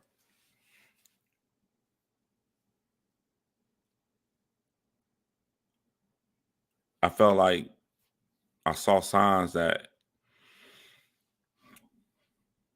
even prior to dating, when she talked about all the Zen books and everything and stuff she was reading, that's why I say none of that shit matters if you don't apply it at the right time.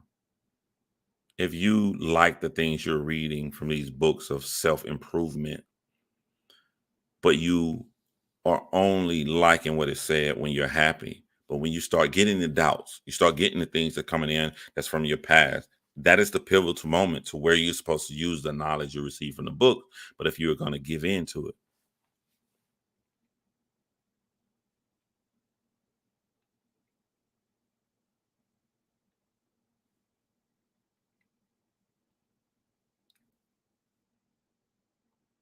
there's one crazy thing that took place, and that was she saw a picture of me with a woman, smiling with my arms around this woman. It's like 5 a.m. She cussed me out, called me everything. And I remember before she saw that photo, the last time she accused me of something, I said, the next time you get these things and I don't like you when you're crying, you feel like, and you see that you're wrong. So I said, the next time this occur, I want you to say, I'm tripping because he really loves me. Just stop and pause. So when she saw this picture of me with this woman, my hand around her, whatever, she cussed me out. She's saying all this stuff. I'm thinking in my brain, this is an awesome opportunity right here because I know she can grow and change. Because we catching it at the beginning. She's really mad, and I said, "Remember when I told you? Because I don't like when you're wrong and you cry and all this stuff. Remember I told you? I want you to say he wouldn't do me like this because he loves me. Do it right now." She paused for one moment. It was on FaceTime. She looked down at the ground and she said, "Fuck you. You're a joke," and hung up on me. I scroll back to my phone, all the way back, all the way back to when I took a picture with this woman, which was way before I even knew she existed. And I screenshot my iPhone with the date of the picture in there, and I sent it to her, and I was like, I didn't even know you at the time when I took this photo with this girl. It'd be okay if you asked me about it. You cussed me out. You called me a fucking joke. You can't beat it. You can't get past your past. I can't be in this relationship any longer. I can't keep going through this. She again cried.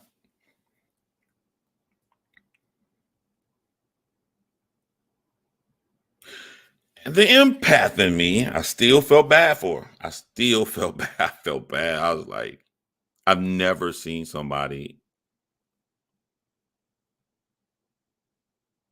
I guess because in my mind, she is a victim. She's a victim of all of these people doing all of these horrible things to her.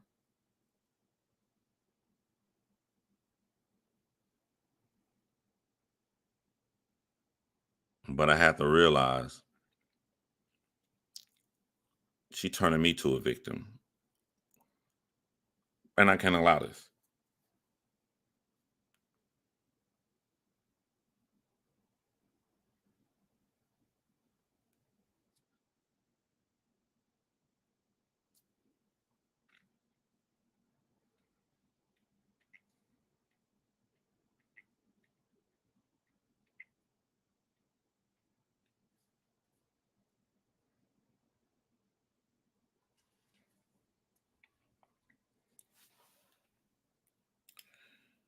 Yeah. But one thing I took away from that whole ordeal was looking at myself. I had to look at the things I did bad in previous relationships, and I had to go, I never raised my voice. I never argued.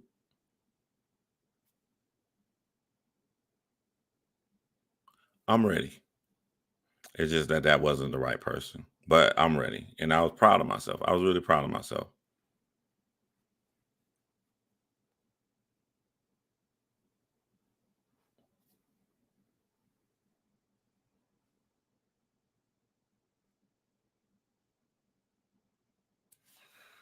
We need to stop labeling ourselves as victims, but rather survivors. Not fair to project past hurt on someone. Yep.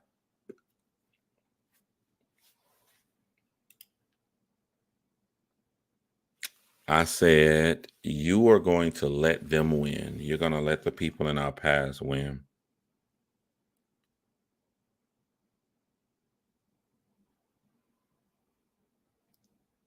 And she did. But everything happens for a reason. So um maybe she's going to find like she's going to get the help that she needs, and she's going to be a great person in a relationship with someone else. I wish nothing but the best for her. And it put me in a position to where I found the best for me. Us empaths have a harder time. Yeah. The younger version of myself would have stayed in that situation because I just would have kept looking like this ain't her, this ain't her, this ain't her, this ain't her. I can make her get past it. This ain't her. But the new me is you have to be a little bit more selfish in life. You have to care about yourself like you care about other people. You don't deserve to be in a toxic situation.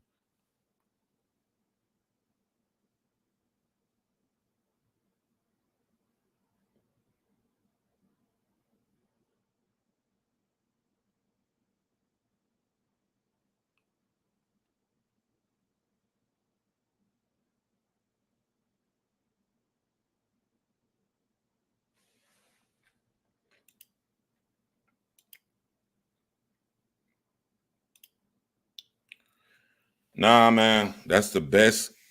That's the best thing I got. That's the best thing I got from going through my divorce is like I will never, ever, ever, ever, ever, ever, ever, ever again stay in a situation that's not bad. Um, there was nothing is gonna hold me back. I will leave.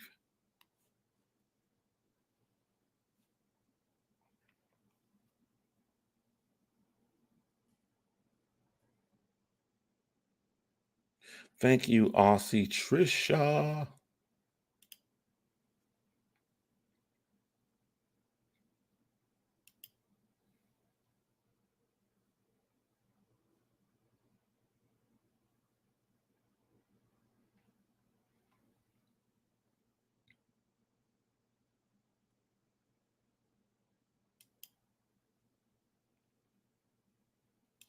My dad always was so laid back. I always tell, like I tell y'all, I get a lot of my passion from my mom.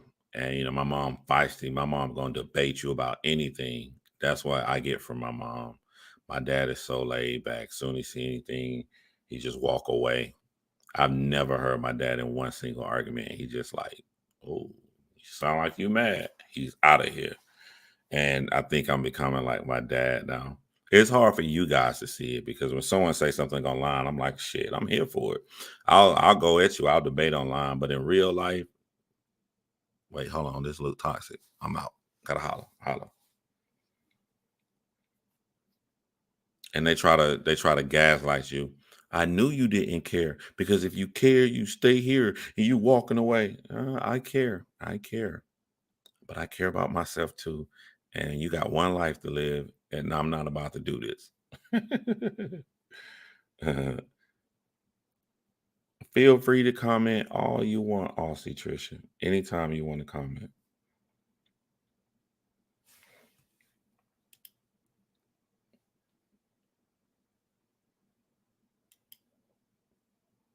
And you know, Anonymous Wish, with all the things that he had going on, he was in no position to even listen to you about your mass grief. It's like double bad or triple, quadruple bad on all the horrible things he had. He was in no position to even be open to be there to nurture you and be there for you through your hard times.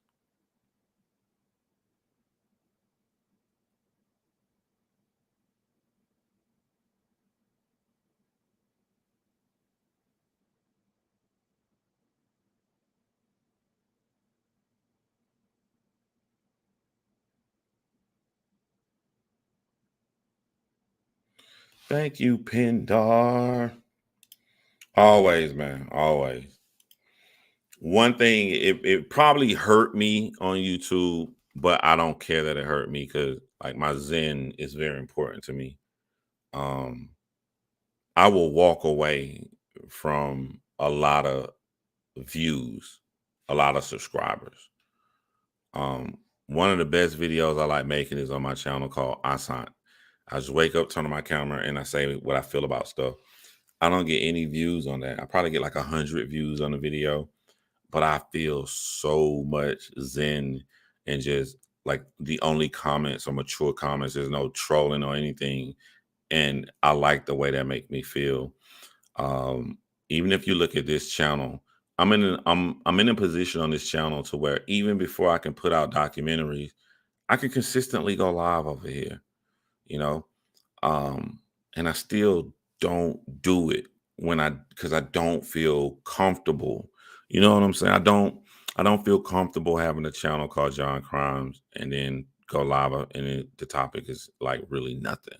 It has to be something embroiled into this right here. So I don't do it. What's up, Ems? I can't believe you awake. M's my dude, man. M's a part of my morning routine now. I know I wake up, brush my teeth, take my shower, look at my phone. Here come M's, and we talk like every freaking morning. I can't wait for next week. Oh my God, I can't wait for next week, M's. But M's, what do you think they're gonna think about when I start blogging my life with my girl?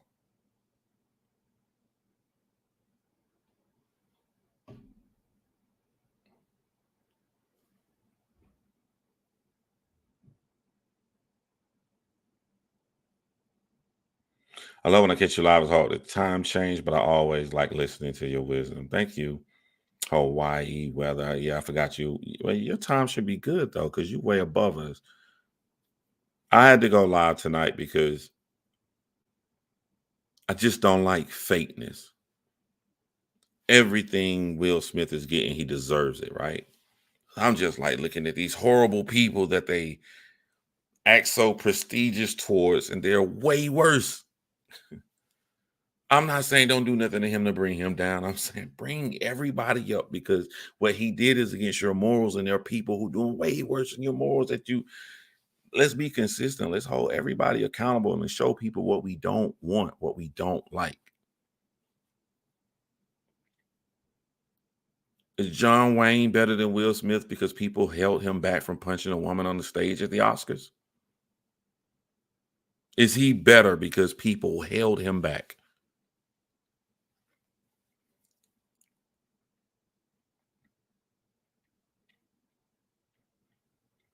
Yeah, do the content you love and like. That's what I do, you know.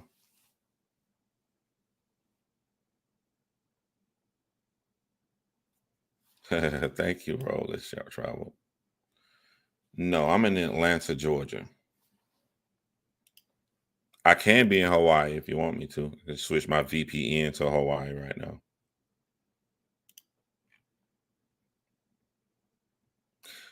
My children have left the country for the first time in their life. They are going to Jamaica. Am I getting it right? Yeah, Jamaica. Yeah.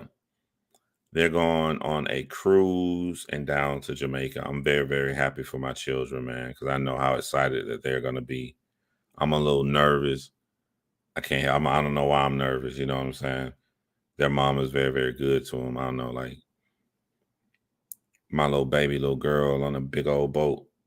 But I'm happy that they're getting a new life experience, and I can't wait to take them to more life experiences as well when they come to their dad. But I'm a little nervous though. I ain't gonna lie.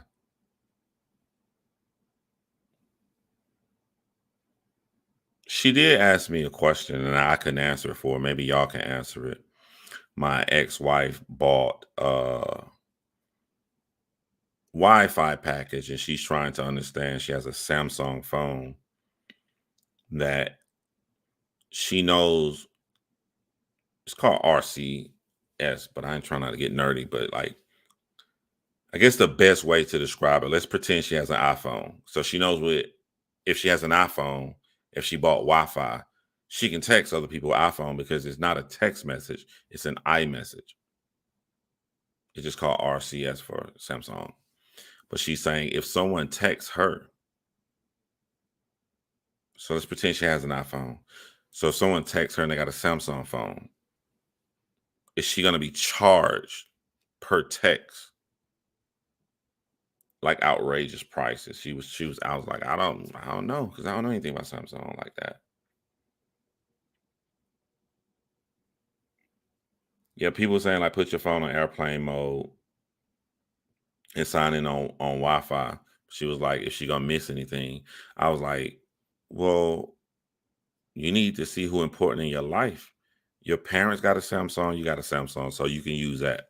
When it comes to me, because she has a Samsung, I have an iPhone. When she send me videos and pictures of the kids, she always sends it through Facebook Messenger anyway. So I'm like, if you can contact all the people that you know close to in life, then it really shouldn't need to have your text message on anyway. I've never been on a cruise before in my life. I don't know how my stomach would do on a cruise because when we went to St. Lucia, we did a little boat tour around the entire island. And it was cool at first, but my stomach I started getting real life seasickness. I'm like, oh my God. You know, it's crazy the small things you don't think about. So when you see people on TV talking about seasickness, you be like, oh, they got a little seasickness, something that comes and it goes. Nah, in real life, if you get seasickness, the boat is moving the entire time, so it doesn't stop. I was like, yo, this ain't gonna never stop, huh? My slow common sense and not having common sense start kicking in. Like, I'm gonna be like this until I get off this boat. I'm so stupid for not thinking that's how it works. So, oh man, I'd be worried if I got on a cruise and I got a little seasickness. But I think a cruise is more stable than the boat that we was on going around that island.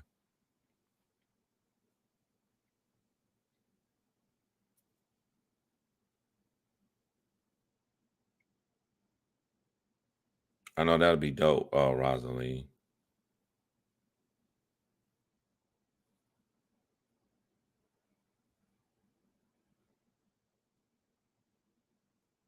Yeah, I want to go on a cruise. I like the cruise is like the cheapest thing you can like go do. When it comes to like leaving the country or whatever. Like, I think that'd be dope.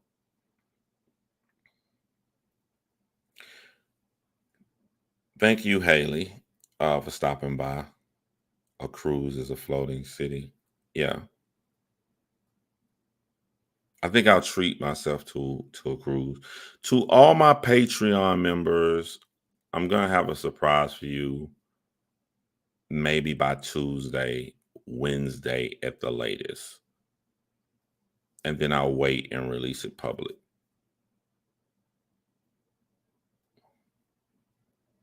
How do I get in on the super secret camping? I can tell you if you're gonna drive to Missouri, but it's gonna be weird because I don't know if she's still here, but she was here earlier. I only know her by her real name. Minimalist. What's her name on her? Minimalist. She's actually going to the camping trip this year, one of my mods. And that's just gonna be surreal that she's gonna be joining us.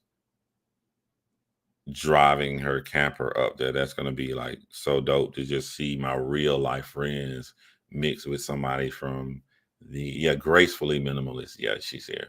So gracefully minimalist is going camping with us this year. That's gonna be so dope. Hope you can handle it.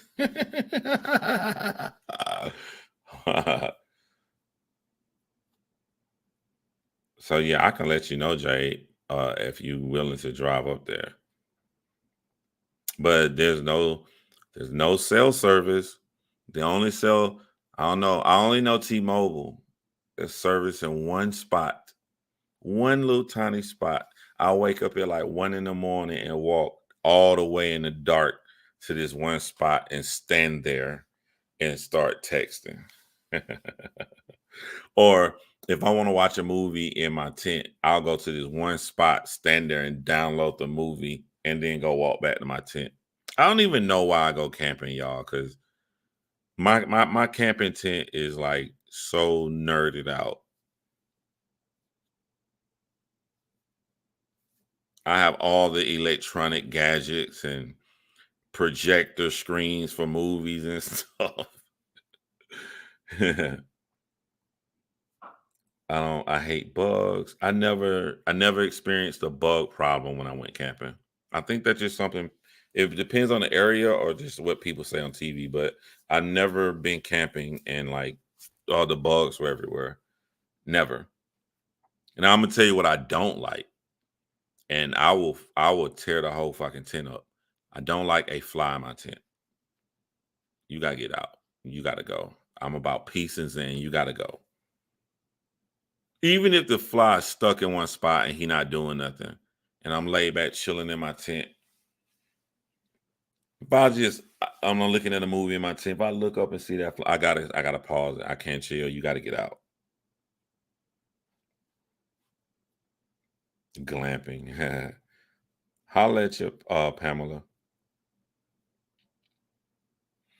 Only camping I do now is an RV. I camp too much. Yeah, I'm gonna get an RV one day. I mean, that's what I want to aim towards. RV. I like the woods.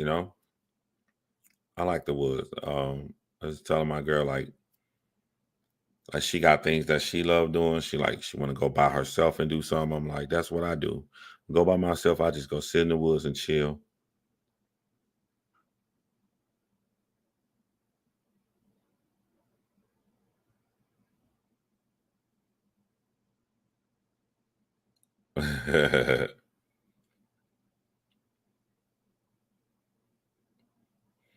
I need a mattress. Most people now, because I don't do no, I've never done a sleeping bag. I sit in the woods. Shut up, Desi. Um, most people I know who camp, 99% of the people I know who camp got an air mattress. Like if they got a tent. I got a big, like double-sided air mattress, real pillows.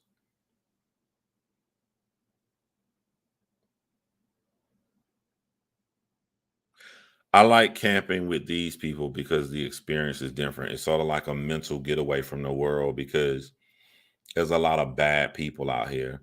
But when I go camping with these people, it's like I went in a time machine to the 60s. They're like super duper, extremely nice, like unrealistically nice. It's unbelievable the mindset that these people have. And I like my mental getaway to just be around really nice people. They're a little out there too. You know what I'm saying? So if I ain't gonna say they're a little out there, you know what I'm saying? Some of them I don't want to say no Rosaline, but some of them a little out there, boy. But I don't judge nobody. Whatever make you happy, make you happy. Do your thing.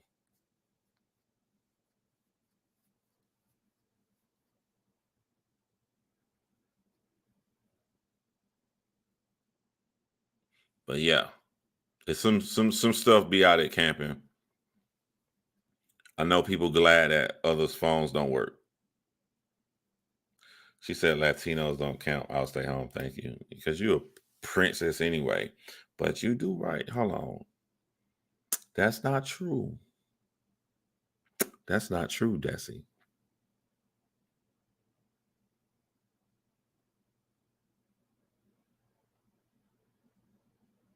That's definitely not true, Spencer. I have to text you something away from here. Like, no, Latinos do camp. Wait, hold on. Mm, Gracefully Minimalist is a Latino, and she's going camping with us. How do you like them apples?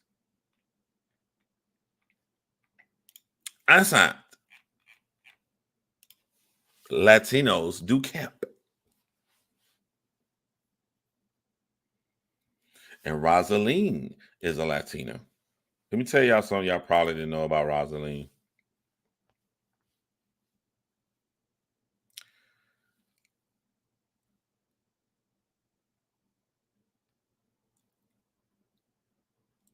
She has the most intelligent, sharp, very sharp, full of wit combat I've ever heard from somebody. Like, it's almost like you should do dry stand-up comedy. I feel bad for Rosaline because I sort of like when people piss her off at camp. Because I know when they piss her off, she's gonna say something funny. She's gonna go off. And I'm like, all these people be telling me, like, oh, John, you're smart and all this smart, blah, blah, blah. Like, nah, I can't come up with nothing as fast as she can and that sharp and funny and intelligent. That shit is crazy. I apologize, Rosaline, that I like when people upset you.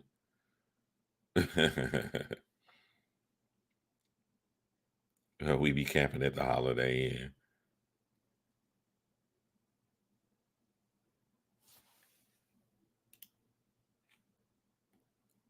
Yeah, I wish I was born with that. I'm good. I'm quick. Y'all can see when people come at me online. I'm I'm quicker than average. I'm funnier than average on my, but I'm not on her level. Not like that. I'm not on her level.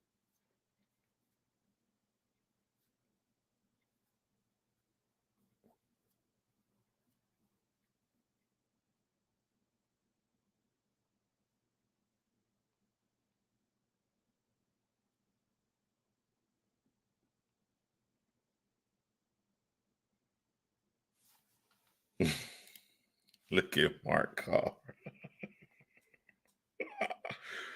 Mark called it. That is an awesome. That's what she said. We camp on Labor Day weekend.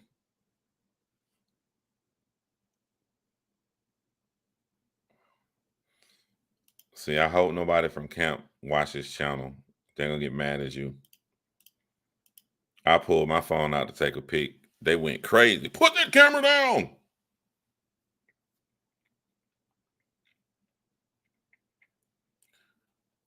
I don't even. Why did you ask when we go camping? You're not going. You're not bringing your motherfucking high profile makeup, always glammed all the time ass camping. You're not going camping. I don't even know why you asked. I don't even know why you tried to even pretend like that shit. She laughing hard as hell right now, y'all. Ooh, why you pretend like I'm gonna put up my calendar? Shut the hell up. Because not be tomorrow, you'll be editing. Yes. By the way, y'all, surprise, surprise. Desi has finished her portion today of editing for our next documentary. Not documentary, our next podcast. I told y'all we bring the podcast back. So that's my goal for Saturday. Actually all weekend. So Saturday is me doing my portion of the podcast. And then Sunday is me back to editing the documentary. So I told you guys, getting back into John Crimes mode. So we will finally be putting our podcast out and finishing our season 1 of our podcast. I'm actually really looking forward to it. without even listening to anything previously. I just come back in and see what changed. And what I love about this right here is Desi actually edited her own. The reason she was able to edit her own is because she started her own Lucy podcast with another podcast partner. And I've been very proud of the progress and the growth that she's made, and just to take charge, because she was like, we was doing it, but it was more I was leading. So now she's doing another podcast with another partner, but now she's leading, she's doing everything. So the fact that, you know, I can just make myself look really cool right now and say I purposely stopped the podcast just to let Desi gain experience so she can do a lot of more stuff with our podcast. Ah.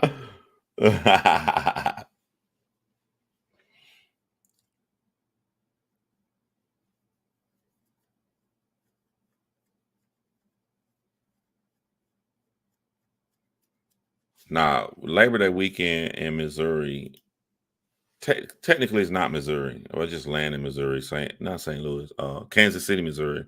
But that's like right, you cross the line and you go into Kansas City, Kansas, and I think it's by Leavenworth. Is it by? It's like by Leavenworth, so it's in Kansas. So we camp in Kansas. It's just that I always fly into Missouri, and all my friends live in Missouri, but the actual campsite is in Kansas.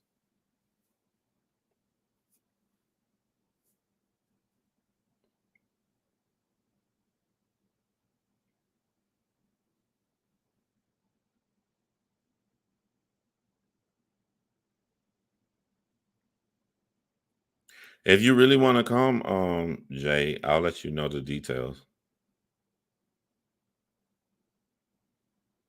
I think it's $100. Just gonna tell you, man. I don't even know if I can say it on the live. I'm telling you, these are some free spirited 1960s like hippie like people. Just letting you know. So I think you get the gist of what I'm saying. They are not ashamed of anything.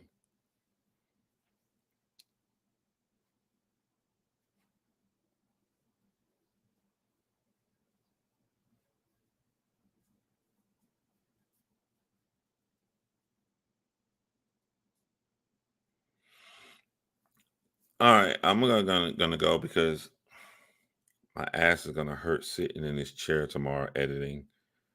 And your look is amazing. Your diet is working wonderfully. Thank you. Loving the diet. Uh, Although people close to me are trying their hardest to get me to add carbs to my diet. Um, saying I'm going a little bit too extreme, but yeah, I like it too. So just to let y'all know, this is a really, really old shirt that I could never wear because my stomach was so big. It was way tight. And I had one of those shirts, you know, like when it would poke out, so the belly, so the button be like tight down here, and it had a little hole right here. You try to cover because your stomach too big. Like I pulled this old ass shirt out today, and it's just all loose going down and everything, man. Like shock. Uh, I have eaten regular meals, cheat meals. Um, I have done that now. So I found a use for my scale and everything, just making sure like I don't go too crazy with it. But typically the average day like tomorrow is just gonna be uh eating out of a blender and grilled chicken and grilled fish. But I'm not afraid to venture off for one meal. And people that have that button problem up top, y'all know what I mean.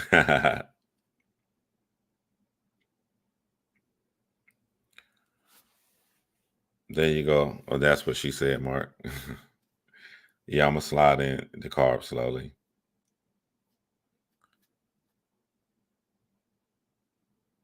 John, did you entirely quit sugar? Yep. Sugar wasn't hard for me because I don't really like sweets. The hardest thing to me was like junk food. Junk food, fast food. I wasn't even eating fast food because I liked it. I was eating fast food because it was convenient. Like, I ain't ate now. Let me just get in my car, go right here, pick up something. I was just eating very disgusting. Very, very disgusting all the time.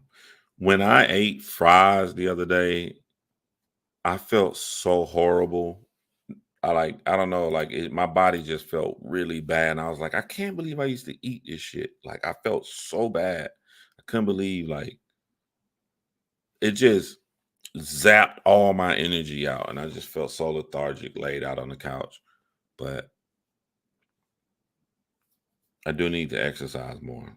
The eating part I got down packed. I gotta be consistent with exercising. So I'll hit that tomorrow. But y'all hold it down. I'm gonna leave this as always. Don't kill, make a sandwich, and make sure you subscribe to John Crimes 2.0.